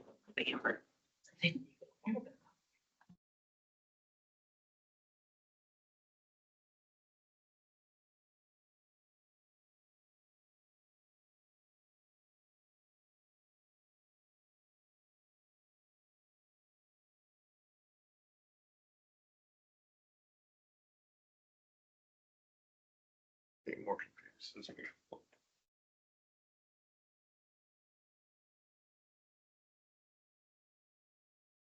quick break.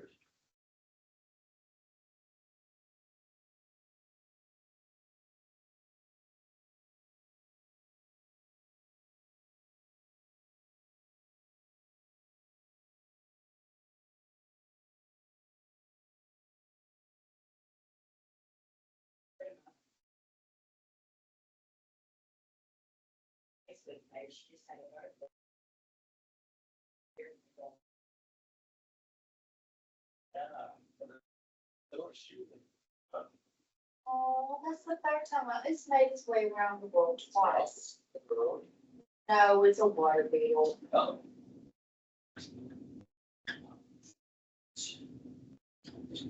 But I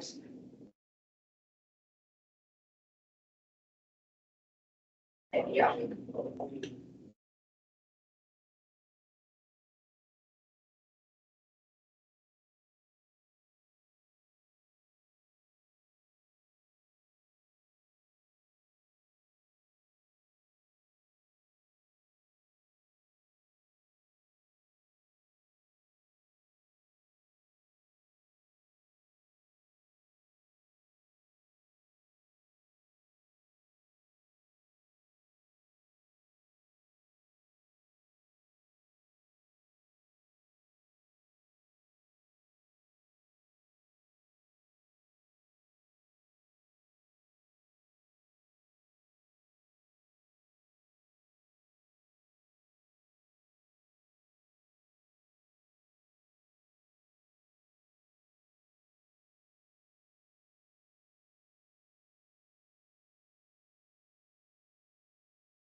way to do it. All right, welcome Yeah. back, Yes, sir. everyone. We're back from a decent 5-minute break.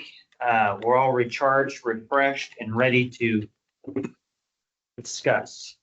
So, just stemming from our last discussion a few minutes ago, we were talking about experience points converting into hours. We were discussing the calculation on those experience points. And right now, we have come to the conclusion that 300 hours of CE from experience points, essentially, and I'm going to just try to wrap this up as quick as I can on it. Brian proposed, and I'm going to stick with one thing here. Brian proposed essentially 5 transactions, which is 150 points, converts to 30 hours of CE credit. If that is up and above the minimum you need to get your broker's license, right? Okay. And then the next thing, there was some talk about supervisor and things of that nature. But I think let's stick with one thing right now. Let's talk about the experience points and talk about the math conversion and talk about the cap. I'm going to use that word on the amount that we're going to allow to transfer over for CE credit.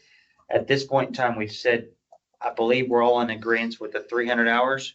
Can we just say yes or no? Does anybody disagree? If you disagree, please speak up and give your reason.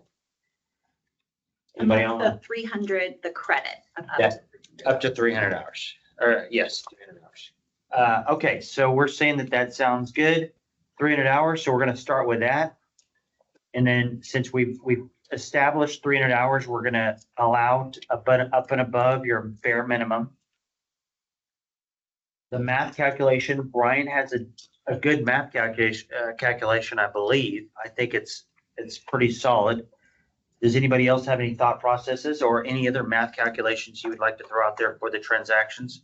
Right now, he said 150 points equals the 30 hours. So that's 5 transactions. 5 residential transactions, 3 commercial transactions. So it doesn't matter. The number of Just transactions points. doesn't matter. We're It's talking points. Exactly. So does anybody have any of the thought processes on these points or how that should be done or any other ideas? I think it's solid. I feel like it's solid too. Marvin? I'm curious about simplicity. Mhm. Is there something to be said for a little more straightforward? What we would give up would be maybe less experience counts toward. For example, what if we use the same points, the point calculation, and just convert it to hours? 30, 2, 2.5. The current calculation for points would credit for hours. Now, that means they get by with less experience. But it also means it's just a lot simpler. I see our BLA going to maybe a 4-page form from a 3-page. And then staff gets more calls about, okay, how does this work? So I'm not opposed to the idea, as long as we know the unintended consequences that might come from that. So maybe we need to lower from 30 to something more palatable so that they'd have the experience. And maybe, Yeah, so instead of 30, maybe we do 20 hours a transaction. Yes. Well, I was gonna let you guys sort out all the math. And then just ask that from a processing standpoint, it would be cleaner to leave the BLA-4 form as it is, because everyone has to meet that minimum 360 points of experience as it stands today. And then if we, figure out the details of how much extra experience counts for substitution of real estate related hours, have a new form that would be submitted so that it's separate. This will help us also ensure consistency in reviewing the applications. Not everyone is going that path. So it makes more sense from a processing standpoint to have a separate form. More streamlined, and it's easy to identify what it is. Right. Makes sense. Makes sense. Okay. Right. So we don't have to identify, is this form being used for the minimum or is this form also being utilized Yeah. to substitute? So that probably solves that issue right there. Here's my application with my 360 points. By the way, I'm requesting CE credit for these additional experience points. And then I'm documenting that separately. It's good. I like it. Yeah. If we're saying 5 residential transactions is 150 points equals 30 hours, are we just saying 5, or each residential transaction is 6 hours? Yeah. Essentially. Maybe that's the way to Or go. in each commercial transaction is 10 hours? Same Because outcome. that's the same outcome, right? Now, That's how I hear it in my brain. now we're going to use the same way. It must be closed. Same methodology we use, right? Offers aren't counting because we could write 100 offers today. 2 years ago, we probably Repeat were. those numbers again? I didn't hear. Oh, I was just saying, if we have 5 residential transactions equal 150 points, which is exchanged for 30 hours, each residential transaction would then be worth 6 hours. Each commercial transaction would then be worth 10 hours. If A plus B equals C, A plus A, whatever that. I mean, that makes sense. That's a good one. Yeah, I like that. Same outcome. Really good one. Then you don't have to convert, you're just doing it. Right. I think that's a great idea. Cool. Okay, now, with that being said, do we feel good about this math conversion? I'm good with it's more than math. I've done these extra 5 transactions and I've gained knowledge. So I'm good with that. I'm good with the experience exchange for knowledge. I love it. I think that's amazing. Any other thought? Yeah. I have a question. Yes.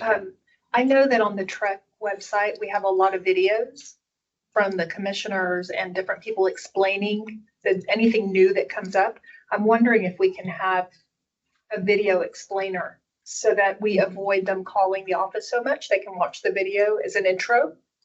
And, what we're trying to achieve with this, what we're trying to do with it. And we want to be able to recognize you and your experience. And so maybe that's just a thought. Make it something. Larry, he's a video. Yeah. He's the video. I'm not a video. We'll vote for you. Hey, Larry.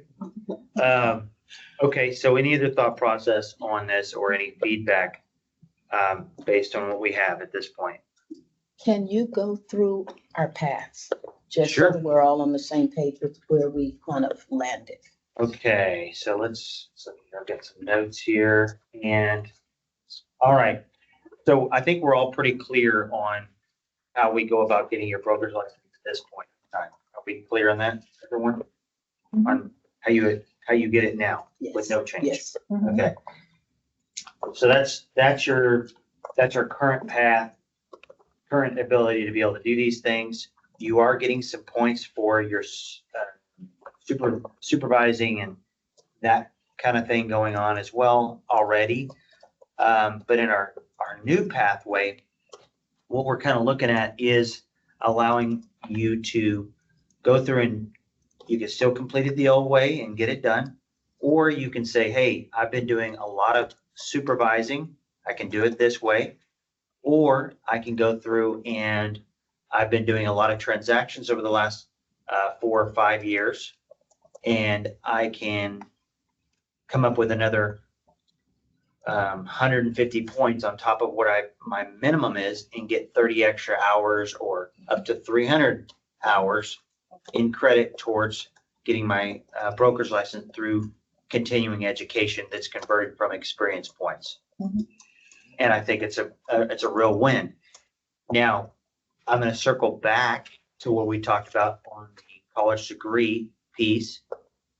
We all initially agreed last meeting that we wanted to remove the blanket coverage for college degrees and just give credit for the classes that pertain to real estate, which we already have a list of, and we all felt good about that. Now we brought up some new information that says, hey, there's some other classes in there and a lot of time that's being spent on this education in college in universities that maybe we should really look at and, take a second gander at.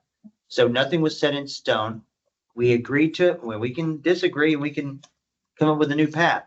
That is where we are at this point on the education piece, on that one. So solidified, I feel like we're moving in the right direction for two things. The third one we'll revisit one more time. That's why I wanted us to have another break so we could think on it. But essentially, I feel like the third path is pretty easy to come up with, especially when we convert it into hours. We can convert it into points, and it makes sense. Yeah. It makes sense. And now we're talking a supplement C or whatever it would be called, We might as well just go through the whole alphabet eventually. But supplement C, I'm just going to call it that because I think that's what's left. We have a B. So we'll call it supplement C, and they can fill out this additional information and do the conversion on that form, turn it in with their broker application. And voila, hopefully they've got their broker's license now, Is there, before we circle back to the college degree and that stuff, do we have any other feedback on this? And do we feel like this is something we can move forward with and agree on?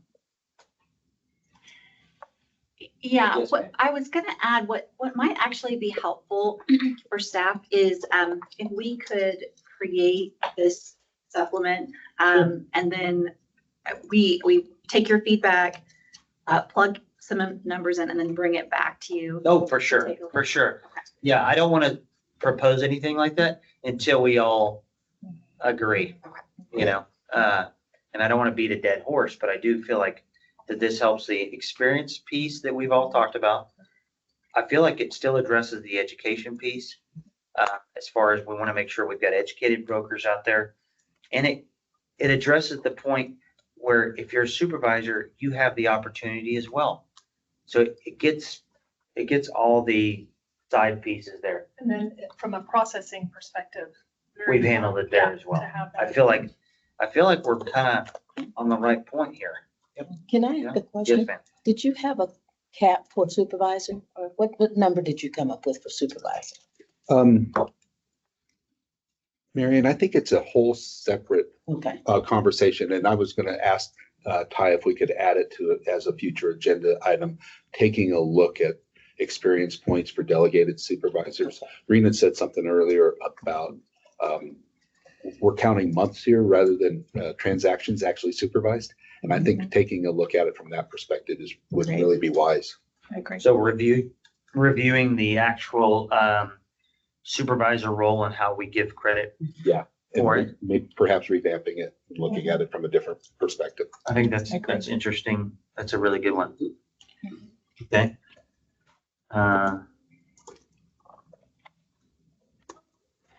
Which would not change anything else. It would just recalculate and revamp how we're giving experience points. Right. So this It would not still would affect our not other affect people. this, right? Yeah, We're would not not affect Probably derailing. better aligns if you do it. There's, by no, college. and there's something to be said for that go-to person in the office that everyone comes to for the answer. And they should get credit for that because the more they see, the more they learn, the more they grow, the more experience points they should have for that. As you did with residential and commercial, you could just assign a number of hours to each one that they went over. Mhm. Exactly. I think it's definitely something we should do. Okay. So we'll make that. Yes, ma'am. So for CE, what did I know we came up with a cap for experience of 300. So does that mean that now we're looking at 300 CE continuing education, whether it is college or whether it is? If they maxed out their experience, so let's just say they just went in there and they were just rock stars and they closed a lot of transactions, whether it be in commercial, residential, or a combination of all those, Mhm. then what we're looking at is the 300, 300 hours of CE left that they've probably taken over the course of 4 or 5 years. The other path is I could obtain 900 hours of education and 360 experience points, and I'm qualified. That's Right. right, that's right. So We're just, I don't have to exchange. we are actually taking down a barrier here. Yeah, Yeah, that's right. yeah. We are not lowering the barrier. Mhm. We're just taking down a barrier for people who are actually doing the That's work. right. So feel good. Right. This is a win. Agreed. Yeah. Okay. Anybody online would like to say anything? Mike? I know you've always got something good to say, bud. You told me not to talk too much, so I'm just gonna, no, I'm good. I'm good. No, I like where we're going here. So. Okay, perfect. Bob, any thought? You're the wise man here. Well, we got you on mute. We need to hear your voice. So wise is just a euphemism for, he's an old guy, been around a long time. No, I like the direction we're going, where you can stay with the current path, or you can balance the things out depending on the experience level, because we see there are so many different circumstances. I think this is a good compromise on a lot of levels, and I do agree. I think it is a win. So I think we're moving forward. We can later have more of a conversation about delegated supervisors and capping things like that, future agenda, but this is good progress. And I think we get something back from Abby and Denise and them on staff on, here's how all this can fit together and how this works for the real work that they do. So I think we're good. Excellent. I'm really excited about it. I hope y'all are as excited as I am, because I think this is a big deal. All right. So with that being said, let's go ahead and we'll toss it to Abby and we'll say, what do you think? What do we need to propose to you to make this to where you generate something for us to? I don't think we need a formal motion or anything. I think we understand sort of the next step of what you're looking for. So we will circle up with staff. We'll try to come up with a form. Probably we'll need some tweaking by you at the next meeting. For sure. But we'll have that for you to look at. For sure. Now.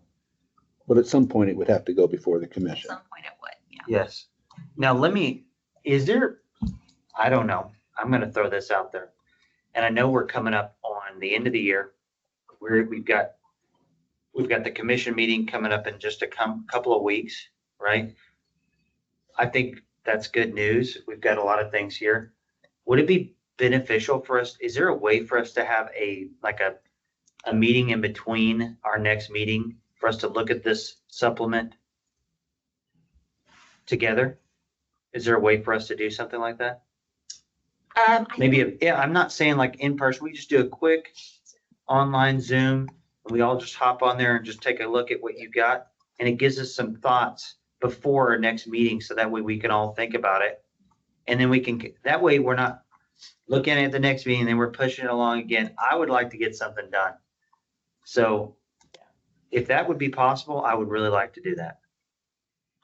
I'm going to look to Vanessa. I think that might be difficult to have staff get something ready before the commission meeting. I'm not saying before the commission. Oh, okay. You I'm mean saying before now- January? Our next Oh, meeting. I see. Okay. Yes, yeah. Sorry. Yeah, our next meeting. I'm saying between now and January. You just want another BRAC meeting. Yeah, just Zoom. Limited to go over whatever that draft document the supplement looks like, right? When is yes, it is generally something that could happen. It's a hard time to schedule things, but so we can generically say yes. I like yeah, I mean, I think we've got Zoom only.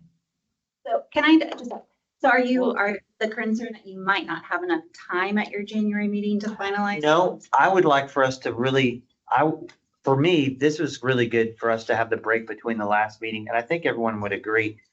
We had a chance to think about what was, brought to us, the comments, kind of reiterate everything that we've kind of heard, look at this over, and then think about the repercussions and things that the decisions we may be proposing, the changes. It gives us a little buffer time for us to review the documentation, the supplement. If it's a one pager or whatever, we can all sit down and think about it. It just kind of brings it full circle. And then in our January meeting, I think we can be a lot more solidified on what we're doing, what we're talking about. If we can just do even if it's an hour meeting or 30-minute meeting, it doesn't have to be anything crazy. And honestly, the only thing on the agenda would be just that document. That is it. You see what I mean? Does anybody disagree with me here? If you do, oh yeah, Mike? I got one question. If we do this and we're changing the number of qualifications to get a broker's license, does any of this have to go past the commission to the legislature? Because if it does, then what Ty's saying is more important, that we do something quicker or we're going to miss the entire legislative session.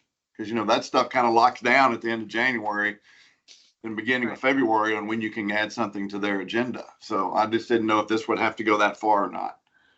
There isn't anything that you've said so far that would require a legislative change. If you recall, last session, we got some of the specificity taken out of statute so that we had, as a commission, some flexibility to make some of these changes with regard to education and experience. In rulemaking. Yeah. In rulemaking, correct. So nothing Okay. would require a legislative change. Okay. But Mike, to your point, all of this would go forward to the commission. So this would Right, be correct. rulemaking. Right. You just want an interim meeting to go over the draft document we create so that in January you're ready to reach a conclusion, to make a Yes. recommendation in February. Yes, ma'am. Yes. The one thing you may want to think about before putting all of this out here is adjusting everything at the same time, putting this out here and then adjusting experience points or whatever. It's just a lot of changes. Pushing it out at the same time is probably better than Mhm. continuing to I change. agree with that, as long as within this committee, we don't go backwards. I Correct. think on things we've Right, already for sure. agreed on. I think the form will give us an idea on how this thing will look for someone to fill out. It'll give us more thought process on how we're thinking for experience points, how it converts into continuing credit hours. And then we can come back in January and really say, hey, well, I've been thinking about this is kind of what we need to do. And you guys will have some other ideas maybe over the holidays and you've thought about it. This is just my thought process. If you're going to increase experience points, are you going to leave the points as you've given them today the same? When you convert points and hours and whatever, is it going to I say? would say yes. Yeah, I don't see any reason. Yeah. Yeah, math calculation makes sense. That took a long time to do anyway. So, all right. So I think in my head, just to clarify, I think what we still have on the table is blanket 600 and some odd hours for the bachelor's degree, where we go with that. The total experience points required, if we're going to change that from 360 to another level. And then my suggestion that we look at that delegated supervisor line and how we award and what we award in terms of experience points for that level. So in my mind, that's what That's right. we still got out there. That's right. So with that being said, Marvin threw out a number earlier, or two numbers actually, earlier on experience points. And it does go hand in hand with what we're talking about. So Marvin, you want to kind of discuss what your thought process is on that? Sure. So currently we have 360 points required.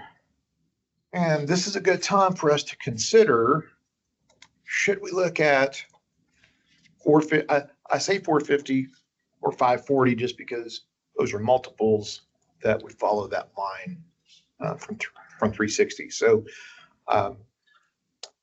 we've had an emphasis on experience with the coaching and assistance on the first three versus the first one activity. So might be a good time for us to consider that. And I'd be in favor of increasing that slightly, reasonably, to Bob's point that we need to be very careful about who our brokers are. When they are a broker, they have a lot of opportunity for influence on the consumers. As a little background, and I'm not on the page online, I can't remember exactly how many transactions account for the points, but I remember it was like maybe 2 and we were increasing it to 4 or something like that. It was very minimal. We were more so than what we were counting as points, we were counting transactions, because there are so few transactions that you need to do in order to become a broker. And I don't have that. I think Brian has his. Yeah, it's 360 points. So how many things? Residential transactions, you 12. need 12 in a period of 5 years. 4 of the last 5 years. You need 3 a year. So, which is nothing. Nothing. That's right. So that's, Easy what- peasy. I think in the broker responsibility working group and whatever, the way we came up with those 720 is just kind of doubling that. So, So and I'm gonna do the math too on here, but you know, I'm all about experience. I just think it makes the most sense. You know, education is super important. You gotta have a combination of the two to be well-rounded, you know? So, that's one suggestion, the 450 number. That's a number. Sammy, did you So you have a just, thought process here? in your extra, you went one residential transaction is 6 hours when you do it. In the qualifying, one residential transaction is 30 hours. Right. So you just dropped it by a factor of 5. Mhm. If you want to make it harder, you could keep the same and just say each residential transaction is not 30 hours, is worth 5 hours. Or 6 hours, what have you. Instead of increasing the number of transactions, you just reduce the number of hours that each one of them is points. So each one Yeah, of them is so you worth. say it's worth 5 hours versus. Right. So Right. that, I mean, like you're saying each transaction in the new stuff is 5 or 10 residential commercial. But in the original, I believe if I'm right, what you're saying is each transaction is worth 30 points. If you did an hour to point, you could just reduce the number of points. Because I don't think 3 hours, I don't think 3 transactions, I would defer to y'all, but I mean, I think you're right. I don't think 3 transactions a year for 4 years gives you the ability to supervise anything. I agree. You can barely supervise Especially when yourself you at that look at point. how So if you, different. if you reduce the number of quote unquote points to hour or whatever it is. It's a wise man right there. I don't know So- about that, but- Doing a reduction in the actual points might solve, instead of increasing it, we're just modifying. Because now you've taken it where for you to get your 300 hours in the residential world, you would need 50 transactions, which I think is pretty good. And in the commercial world, you would need 30 transactions as opposed to 12 in 4 years to get your original requirement. Right. So we don't want to go, so crazy that it's like. No, I agree. I'm just saying you've already established in the new stuff, each transaction is worth this many hours. You could take that theory and push it back. Push it over on the Because that's original. really just 10 transactions a year, right? Do what now? That's just 10 transactions ma'am. a year. Yeah.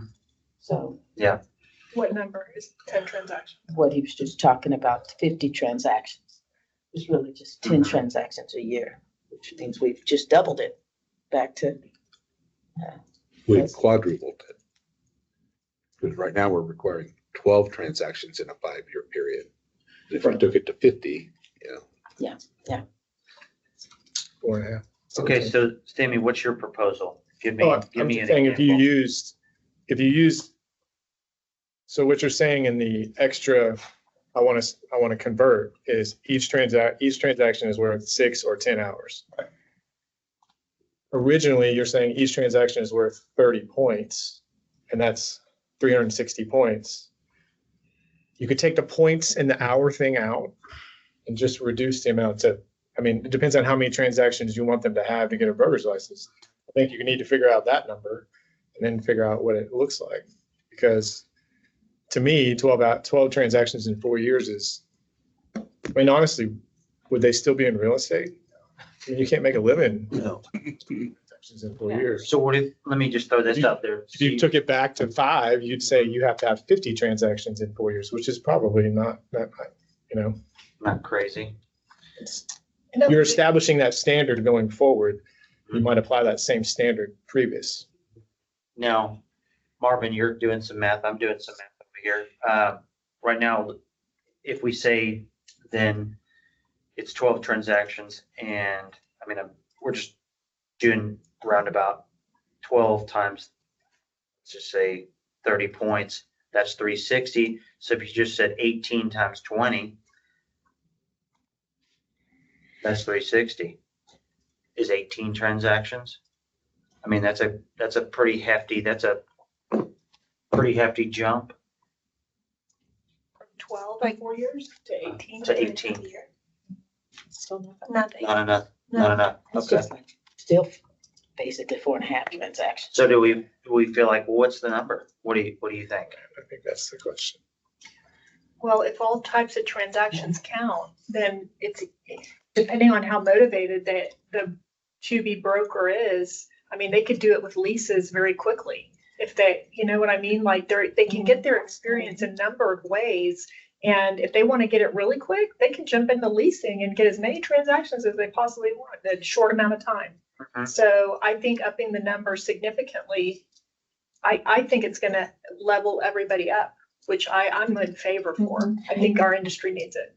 You have to be careful with commercial though and give them more points because they don't do as many transactions. Yeah. And Correct.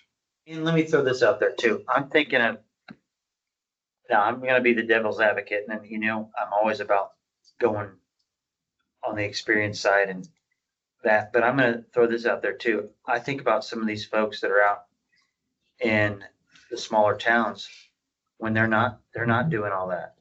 They're not doing, 50 transactions. They'd be lucky to do it in a lifetime. You know, I don't think so.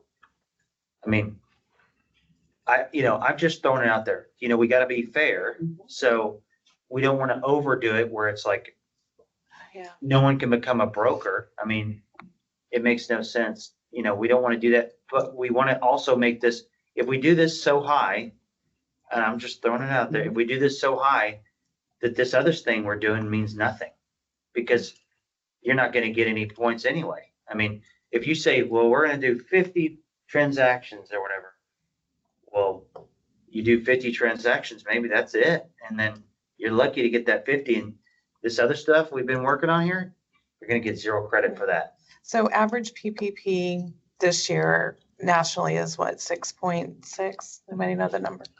Oh, it's not even that. There's no way. Yeah, I would think it's 3 or 4. 3. Well, that's true. Our average. I think I was rate is looking at like 2.5%. broker metrics and broker kit where they take out the 0 producers. Yeah. Depends on what Yeah. Yeah. That's true. what the bottom number is. I think right now we're looking at an average in Fort Worth, just to give you that, it's 0.25 transactions per month. Yeah. So, yeah, that's. Yes. Mike has that. I think we're talking about making sure that you get all of your points for experience. They don't have to do that.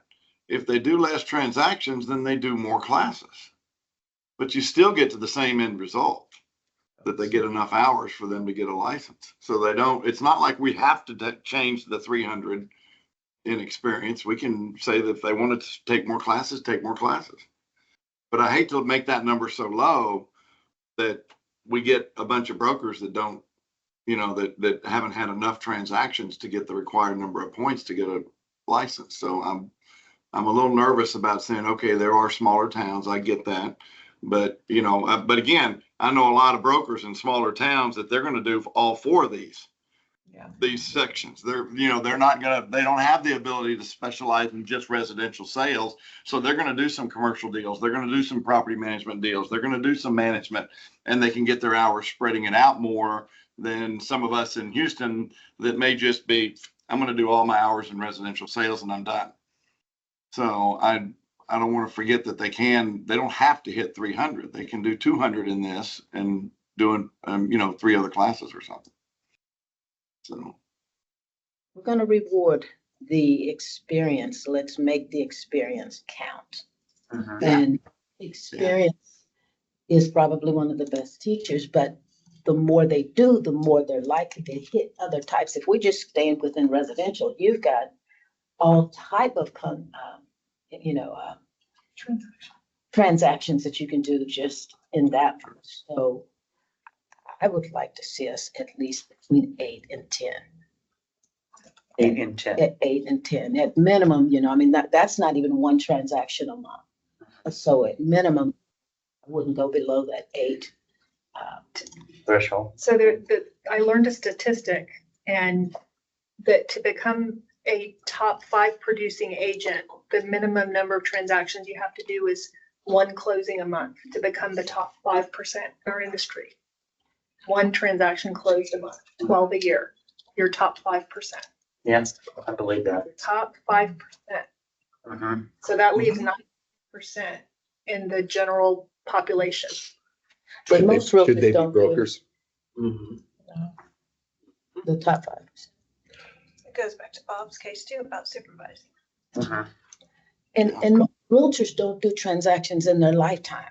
So what I think we want to do is make sure that we don't set the bar on the people who are non-performers. Because a lot of people just get their license and they hold on to it, you know. So if that top tier is at 12, then maybe we make it 6 or something, but make it something that really forces them to get out there and get the experience. Or, like Mike said, find another path. But experience. We've opened up another path.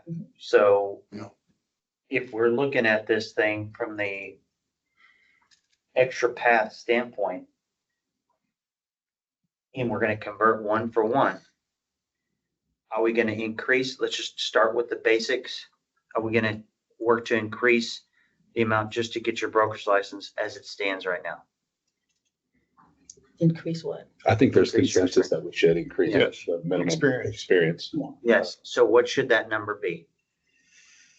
Based off of our current point system, let's start with that. What did you, he's got a statistical. Sammy's the math list. Maybe it isn't. Thank goodness for Sammy. Well, doubling it Currently, would go to 720 right, points. Keeping the which means current you're gonna system. close 6 a year.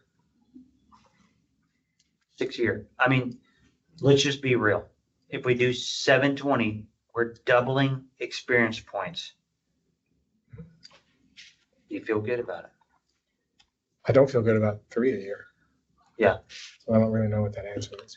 Right. I've always wondered why, when I'm looking at this and starting to get involved in this, it's, you get to close 3 a year for 4 years and you get to tell people how to sell. Right. You know, I think about, okay, somebody's motivated to do this and they go and they align with a builder and they close all their transactions with a builder where they don't even have to look at the contract. They just hand it to their client to sign. Is that experience? Mhm. If you think about it, I mean, if they get really strategic about this, they can get it done quickly with very little effort. And is that okay? Is that okay? Yeah. So the number is in your mind. I wrote down 8. I could go with 6. Okay. I'm with you on Per that. year. You're talking about per year. Yeah. Per year. So, well, an accumulative of 40 4 transactions during the 4-year period. Larry, Yeah, I did same thing. bad math. Brian, what do you think? I agree. Bob, is Bob still with us? Mike? It's fine. I'm good with that. Okay.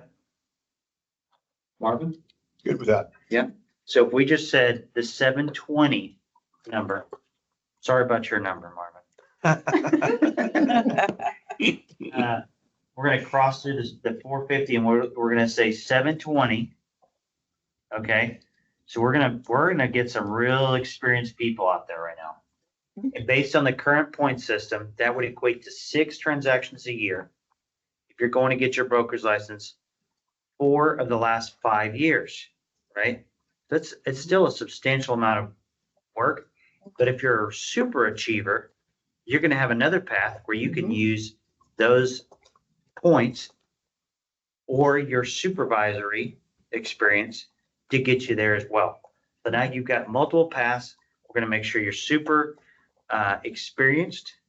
We're going to make sure that you've got the supervisory experience. You've got the education.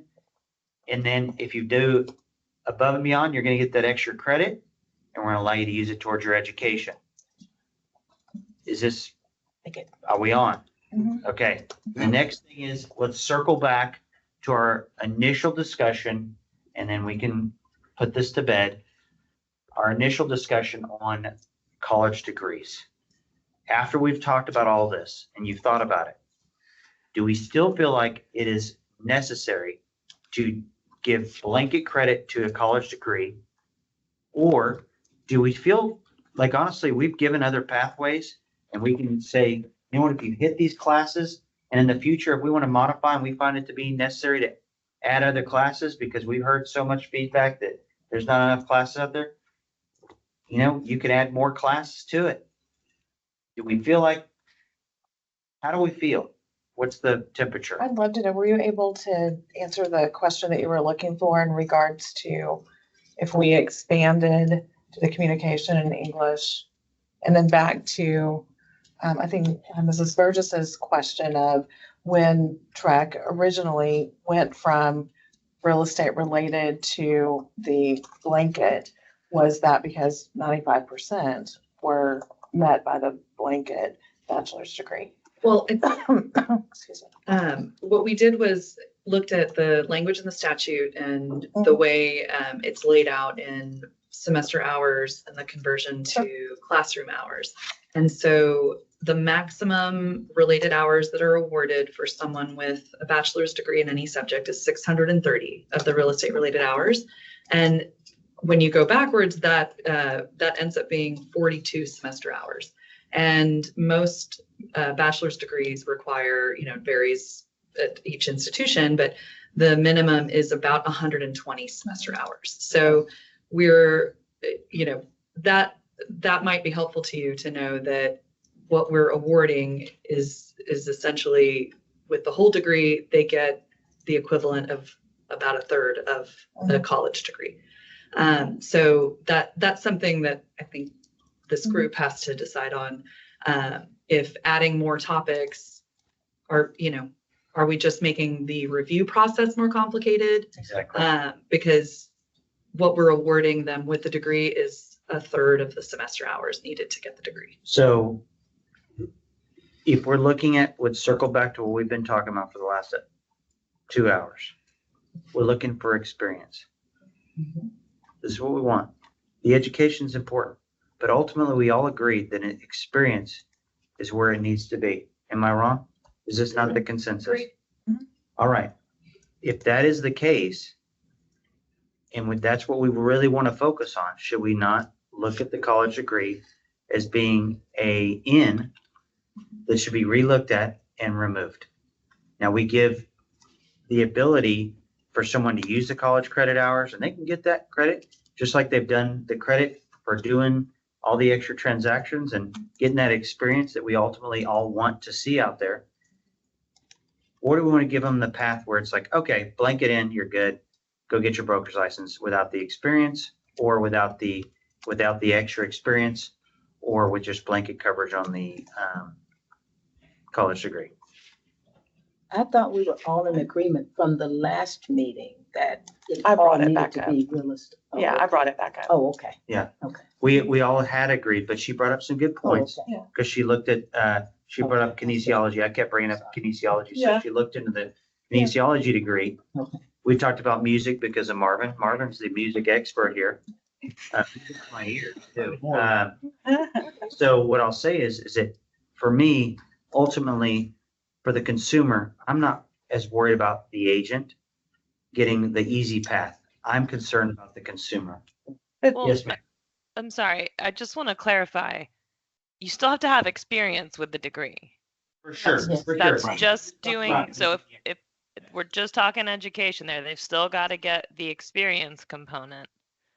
Sure. And I want to make sure I understand. So I'm moving back a little bit, and I know I'm slow today. So have we essentially doubled the experience requirement and not made any changes to the education component other than to remove the real estate degree? Is that where we're landing? That is exactly where we are. Okay. I'm That gonna made a just throw it out there. You're up for some hurdles, but this group can make whatever recommendation, you know, they want. I just want to point out that in that instance, you've doubled experience, you've removed the degree requirement, which is the education component. And I think once we look at, and we can do this in the interim meeting, I think once we look at that worksheet and the number of hours you're trying to do for experience, I'm not sure that it will, we'll have to look, but it might be a lot of a lot of experience to sub for some classes you could just take. So is it really having the effect you want? And I think you won't know that until you see the worksheet. For sure. Can I ask a question? Let's go back to the origin of why we're here. The first thing was whether or not it was relevant with all of these other degrees. Does it hurt to have a blanket degree, given that there's so many other paths? Because when we look at all of the comments, most of them said, I want my experience to be considered. None of them said, think that we should get rid of the degree. Most of them said, I want all of my years of experience to be considered. So why not add experience and keep the path cleaner to just say, you know what, because what we're putting on them is a lot of work. And when you add the things that they don't have, technology, and there was a couple communication, a couple of other things, like she said, we're already back to a degree. So why not just leave the degree as it stands and really focus on the quality of education that we're looking, because we still haven't touched delegated supervisor. No. Which is ultimately where we want them to be the strongest, because they're managing and supervising, brokerage or teams or whatever. So, I mean, would there be any reason why we wouldn't keep it? All right. So there is, I think, one caveat in my mind. If we went down that path and we double the experience points, I think that is a good suffice. That's my thought process. So I think I'm on board. I want to make sure I understand what I think I heard. So you're saying continue the current path, give opportunities for people to gain experience, but then raise the number of transactions that somebody has to have to qualify to become a broker, raising that to 24. Still giving the credit. Yeah. To the credit where it's due. And at the end of the day, we're here for the consumer. Correct. Exactly. And this increase in experience and giving credit for that protects our consumers at the end of the day in better qualified agents. There is not a negative except for the person who's not doing it. There's not a negative here. And it just realistically, there's not a negative for the consumer for someone having more experience. I agree. Not one bit of negative. Yeah. So in my mind, the only hurdle is just getting the paperwork signed. In my mind as well, I'm good with the college degree as long as we double experience points, because guess what? Sure. We know that we're going to be dealing with some very educated and knowledgeable brokers out there for consumers, and they're going to be hopefully taken care of. Sammy So I just really think that I think it's a good compromise, and I think it makes sense. I agree. Okay. Yeah. So, All right. So go ahead, Brian. 900 hours of education required. I get blanket credit of 600 or 630 for my college degree, 600.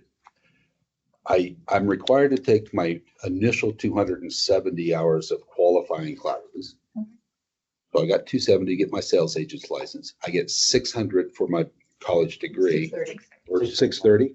Of the related real estate. 630.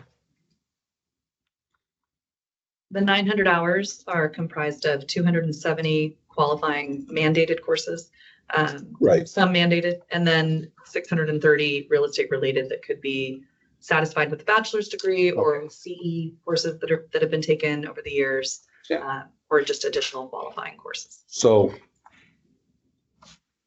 music major here, gets 630 hours. He's got 270 of his core qualifying courses, but he has 0 more real estate related education required. Except that he has to do license renewals, and broker responsibility will be something he would have to take. So Mr. No Degree over here has to do 900 hours of real estate related education. Although I'm now can exchange some of my experience for up to 300 hours. So in terms of level playing field, the degree has done 270 hours of real estate related education, and the non-degreed person is required to do 600 hours of real estate related education. Or more transactions. More transactions. Yeah. Now we've added that extra.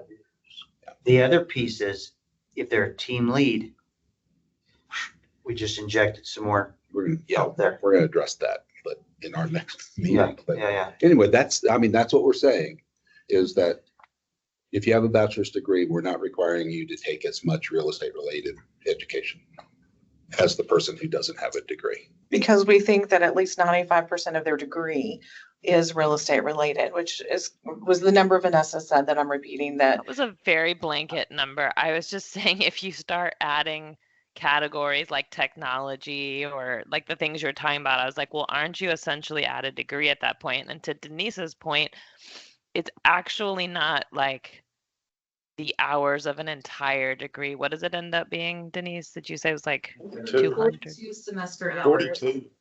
42 semester hours. So it's not, I mean, it's truly not like a full 4 years, but we're giving you the credit without going through and looking at the content of the courses. I think And- ultimately it's the experience that we're concerned with. Yeah. Well, and so, you know, if we go back to the BRWG recommendation and the discussions that have been had in the charge of this group, it's looking to toggle that education and experience component for the reason that you're saying, Brian, which is how do we toggle that so that, you know, if everyone thinks experience is where it's at, is it a lowering of education hours? Is it an alternate path? You know, is it the elimination of that degree, which then I think there you're raising for one group because this group didn't get it. But you know, it's your opportunity to make the recommendation you want. But just going back to like where we were with all of this, the thought was let's get rulemaking authority to toggle both education and experience so that we know folks who have got the experience but maybe don't have the degree or as much of the education can obtain that broker's license, knowing that experience matters, right? Everyone in here agrees experience matters. I think the telling thing on me was when y'all said a minute ago that an entire degree is technically only 42 semester hours credit towards your license. So we're only giving them a third credit anyway for somebody with a license. I mean, with a degree. So if we're, you know, and if you add the experience component on that, that's great. So everybody, I mean, those of us that have a degree, 42 of those semester hours are typically core courses that almost everybody's going to have in every different type of degree there is. And then you're going to start expanding into the other stuff later. So if we're giving them credit for the entire degree, then they've got enough more or less real estate related courses in there. If that's, you know, I figured we were equating this to a 120 degree, you know, 120 hour degree, and we're not. We're only giving them really a third. Mm-hmm. So I think I'm almost withdrawing my, you know, my comment that we need to kill the degree because it's still got enough course stuff in there to matter. And I think ultimately it boils down to experience. I think that's absolutely the experience. So I think I'm won over. Yeah. All right. So there we are. Good comments, good discussion. Any other comments on this? All right. So we're not making a proposal yet, but we're going to look for supplement C. I'm not calling it supplement C, whether that was really great. Yeah, just come up with something cool. So we're gonna do that, and then what we're gonna do is we're gonna feel good because we've done something good today, and I think we've actually got something good in place for our next meeting. Hopefully, in between the next January meeting, Vanessa will work to put together maybe a Zoom for us or something like that for 30 minutes. Yeah, we'll coordinate that. Yeah. Will we see the form ahead of the meeting? It's going to be a surprise. Thank you. we're all gonna be guessing. It's gonna be like Christmas, guys. We're just gonna get an early Christmas gift. All right, so with that being said, is there any other discussion on agenda item number 4 before we move on? All right, well, I feel good. Take a deep breath. Let's go on to the next thing here. Discussion and possible action regarding future meeting dates and additional agenda items that maybe you would like to add. Somebody else said they wanted to add an additional agenda item. 5. What is it? Item 5. Number The 5. delegated supervisor. Yes, okay, yes. Delegated supervisor, oh yeah, I did miss that, didn't I? Discussion and possible action on regarding delegated supervisors. Brian, did you want to comment on? Well, I think that is a future agenda item, and something for us to consider is how we're awarding experience points for delegated supervisors. And back to Rena's comment about, I can be a delegated supervisor and have one agent who's doing 3 transactions a year, or I can be an office manager and have 20 or 40 agents each doing 20 transactions a year. And those are not the same animal. Great. And so rather than awarding points for number of months serving as a delegated supervisor, we award points on a more level playing field. And I think transactions managed is really consistent with the rest of the BLA form. Great. So Now, I think that's a path we should take a look at. okay, so let's, how do you define transactions managed? Would their name be on the transaction on the page where it says supervisor? And would it need to be on the IABS and? Well, how we, there's two there. Yeah, that's how you document it. I mean, you have to figure that out. In any of your experience points, submissions, you're going to have the broker sign off on it. Right. You know, so that's how you're basically providing an affidavit. I supervise this many transactions. But I kind of feel like if we do that and we do that, we need to specify, hey, we need you to make sure that it is done properly, where your IABS is done, filled out properly with you being the supervisor if you're a team lead or what have you. And you need to be on that page as the supervisor. If you are truly supervising the transaction, that information needs to be on there, just like that. I think just documenting the meetings. We, at our brokerage, we're 20 brokers for the state of Texas. So, 13 brokers for the state of Texas. And we all have our DMB on the IABS. We don't have anybody as a licensed supervisor on the IABS for simplicity, but we document every agent interaction. So we can count to a number daily as to how many agents we meet with every day. So, I think every brokerage is going to be a little bit different in that regard. But as long as the DMB is signing off on it, I think that's our check for that, our checks and balances for that. Any other comments on supervisor? One question would be, how many transactions managed would give you the same credit? So is it a 5-to-1 ratio or 10-to-1 or? I think that's the work we put into it now and moving forward, is thinking that through. What's a reasonable and what's a reasonable point system and what's manageable? I mean, how can you manage and track those? And coming up with this a more simple way that, I don't think we can legislate to the exceptions, the outliers. Somebody's going to do an end around and try it, but all we can do is, this is what we're looking at, and you document it, you get your broker to sign off on it. I like that transactions managed, because then you're not a delegated supervisor in spirit only or in title. Yeah. Right. Yeah. Really doing something. Yeah. All right. So in the spirit of what you're saying, they would just, in my mind, I'm just checks and balances.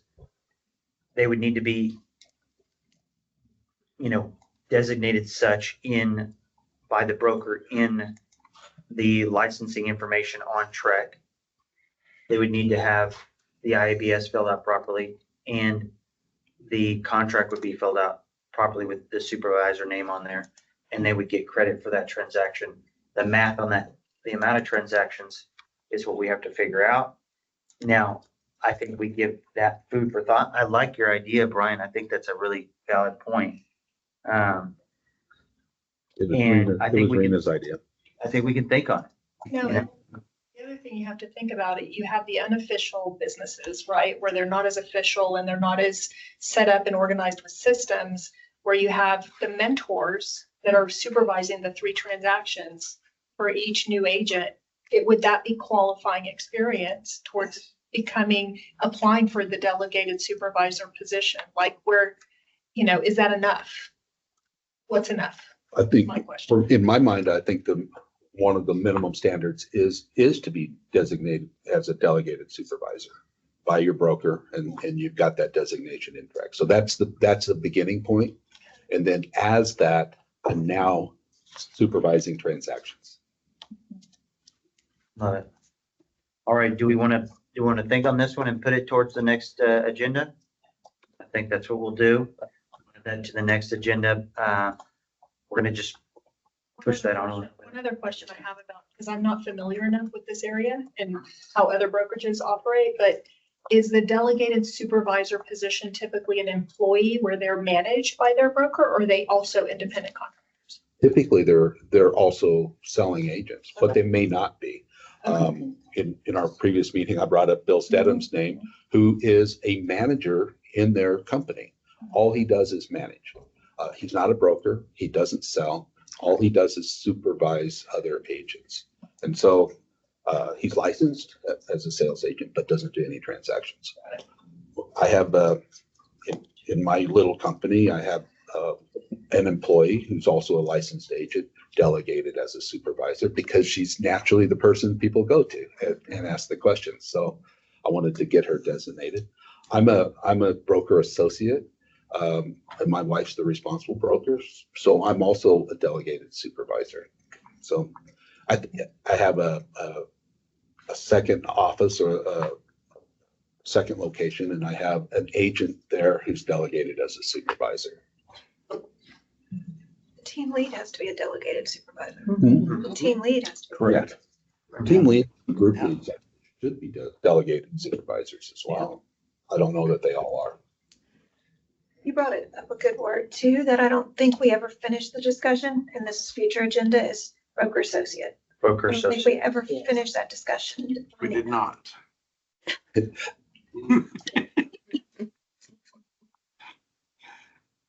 Broker associate, and so we'll add broker associate and What- discussion on delegated supervisors to the next meeting agenda.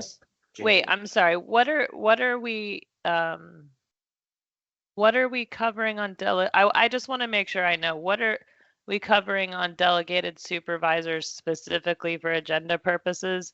And then on broker associates, I had thought that the recommendation had been completed by the last group about why, because I'm not the disciplinary action connection and the tie on the website. Is there more discussion that y'all want to have on broker associates? I think that I know it was brought up twice today to talk about broker associates, as far as, I guess, the association with the actual brokerage. But I remember we had a discussion about it, and we talked about that the brokerage had their own subset of rules for broker associate, and that broker associate being associated with that brokerage followed the independent contractor guidelines. But I don't remember the I know exact. what it is. The Yeah. the designated broker is not notified, like when Right. when a broker associate has a complaint filed, Right. the designated broker of record is not notified on a broker associate. So there's a disconnect. Correct. Right. There's a disconnect. And I think a bigger issue is one that Chance actually talked about, is that a broker associate could associate with multiple brokerages. So could create a scenario where he's a listing broker under this brokerage, and he's a buyer's broker associate under this brokerage. And he has his own REO company. So his own I, broker. I think that's a bigger animal. So, okay, if we add broker associate, and Vanessa's asking for specifics. I'm sorry. I only asked because, there was a recommendation last year as it related to notification of disciplinary action and or website affiliation between broker associate and brokerage. And so those were both recommendations that went to the full commission that were picked up as initiatives, and there, hopefully there'll be some changes in the legislative session to the extent there's an appetite for it and all of the legislative things happen. So I know we've talked about broker associates a lot, not necessarily this group, though I think this group. Vanessa, where we left that was, there was kind of a two-parter. Number one was we needed a legally defined term for broker associate, because all we have is broker and sales agent. So that was going to be on the legislative front. The other stuff from a notification standpoint, website, all that was all going to be part of RAMP suggestions. And some legislative changes I think are required for us to identify broker associate for the first time. So I think, and you're right, James, like those are all those are in the works to the extent they can be in the works. So I'm not saying don't talk about broker associates here. I just think it seems like we've had a lot of conversations about broker associates, but those have been the two conclusions that have been reached. So if there are other issues, that's great. Let's talk about them. I just want to make sure that we have an idea of what we're going to put on that agenda and exactly what we'll be discussing as it relates to broker associates. And I think also delegated supervisors, just so that we all know, hey, when we come back in January, we're going to have a conversation about delegated supervisors as it relates to sort of the specifics, so that we are able to have those meaningful conversations and come in prepared to discuss. It's just something to think about. So the other two are already in the works about broker associate. Okay, as long as, I didn't see anything that said I don't remember that we actually approved that and sent it forward. It was So, the last great. iteration. Okay, perfect. Gonna be able to see draft legislation for that? Ultimately, yes, but I think we're super early in that. I think typically we do legislative updates with this group.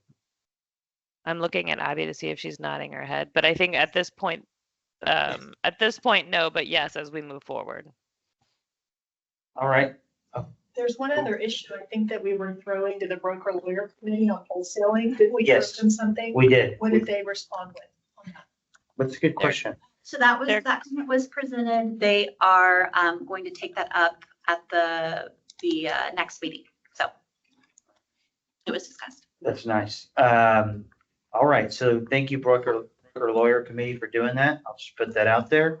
The next thing is, let's just define what we're going to talk about for supervisors at the next meeting to make sure that we have a good discussion, meaningful and thoughtful discussion, and we're prepared for it. So we're going to be discussing the points as it relates to credit for your broker's license, and we're going to discuss the way that transactions, maybe looking at transitioning it from the amount of time or months that you're a supervisor to the transactions that you actually supervise, and how do you determine what those are and how many they are.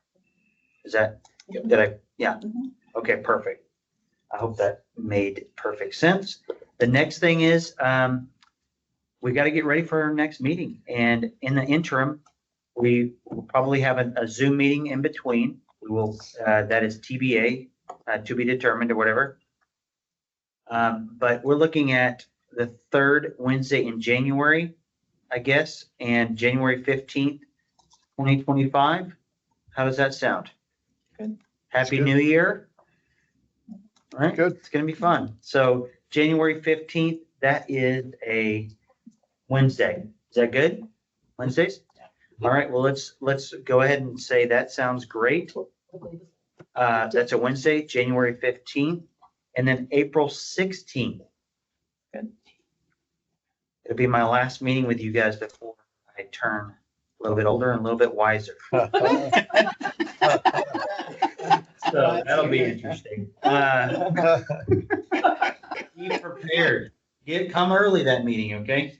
All right, so and then we have July 16th on the agenda as well, and October the 15th of next year. So with that being said, if there's no other items that anyone wants to throw in, I think we can adjourn this meeting and call it a day. Sound good? Can you tell me, so that I had a conversation briefly about a app that has been created that allows. Yes, we need to do that. Yeah, I just don't know if we're the right committee for that, the Shawami. That's How a we really good pronounce point. I think it could be something that needs to be investigated. Have you ever heard of this? Let's all be cool when we're talking about Sorry. specific businesses and things like that, because we're not we can't do that. I understand. But Thank being you. paid outside of a broker is really the more Real the estate. discussion. Yeah, so that's the showing agents, right? Is that a Right. more general way to? Yes. Maybe what we can do is maybe we can get this, I don't know, Vanessa, I'm sure we can find it, or you can point us in the right direction. I can research a little bit before the next meeting. Do you know where we would find the actual 100% rule on an agent getting paid up to a certain dollar amount outside of a broker for a real estate activity? Is that? I don't think there is a number. I think you just can't. There we go. So, I mean, unless there's like express consent of your right. We had a whole and I'm sorry, you guys. I think I'm probably a little bit more sick than I realize. But we had a whole working group. I think Marvin, weren't you on it, or am I hallucinating that too? Okay. On the topic of what was it, the brokerage services working group, and some of the results that came out of that, and we looked at things like showing agents, and I want to say unlicensed assistants, things like that, right? Yeah. And we've put transaction coordinators, and we've actually I think there's some stuff on our website. Oh nope, it's not on there yet, but I know it's in the new broker responsibility course book that talks about this. And I'm looking at broker responsibility, and it's just saying that TREC rules and statute, it says currently it is not defined nor mentioned in TREC rules and statutes. That was one I was gonna think about. So Vanessa, would that be something we can discuss here? if you want to talk about showing agents at the next one, as it relates to broker responsibility, I mean, we can put that on the agenda. I'm saying that very generically. I think we could bring forward the discussions from that working group and open it up for discussion. Yeah. Okay. Doesn't it come down to policy and procedure of each brokerage? Well, No. Well, because when you have agent at brokerage A paying agent at brokerage B X number of dollars for showing a listing or a property, Right. that those funds don't go through the broker of broker B. Yeah, no, they have to. That's right. And so it's, Now there's an increasing amount of companies doing that with everything going on. that's right. They may have solved the showing agent.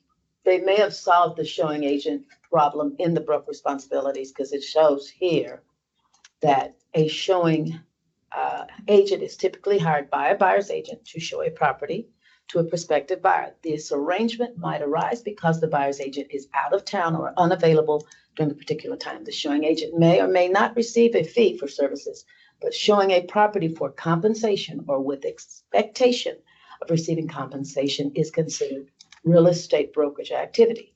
So an individual must have an active license to do so, showing a property. So basically, they're addressing it. They're addressing it in broker responsibility. I think they addressed it, but I don't think that they mitigated the liability that a broker has when, in Marvin's example, the two brokers are with different companies. But you have Well, that- right, but You that's have that now. That liability exists now, and the agents are not covered under their broker. They need to have additional business insurance to be covered in certain circumstances that most agents don't even realize. So So and we can't really go too far into this because it's not on the agenda. But you know, if we want to add showing agents and bring forward some of the work of that group and have a bigger discussion about it, we certainly can add that to the agenda. And you know, I think ultimately it's going to end up falling on one, policies and procedures, right? We don't really address liability in these groups. And two, like the rules aren't our rules are no different in that scenario than for any other scenario.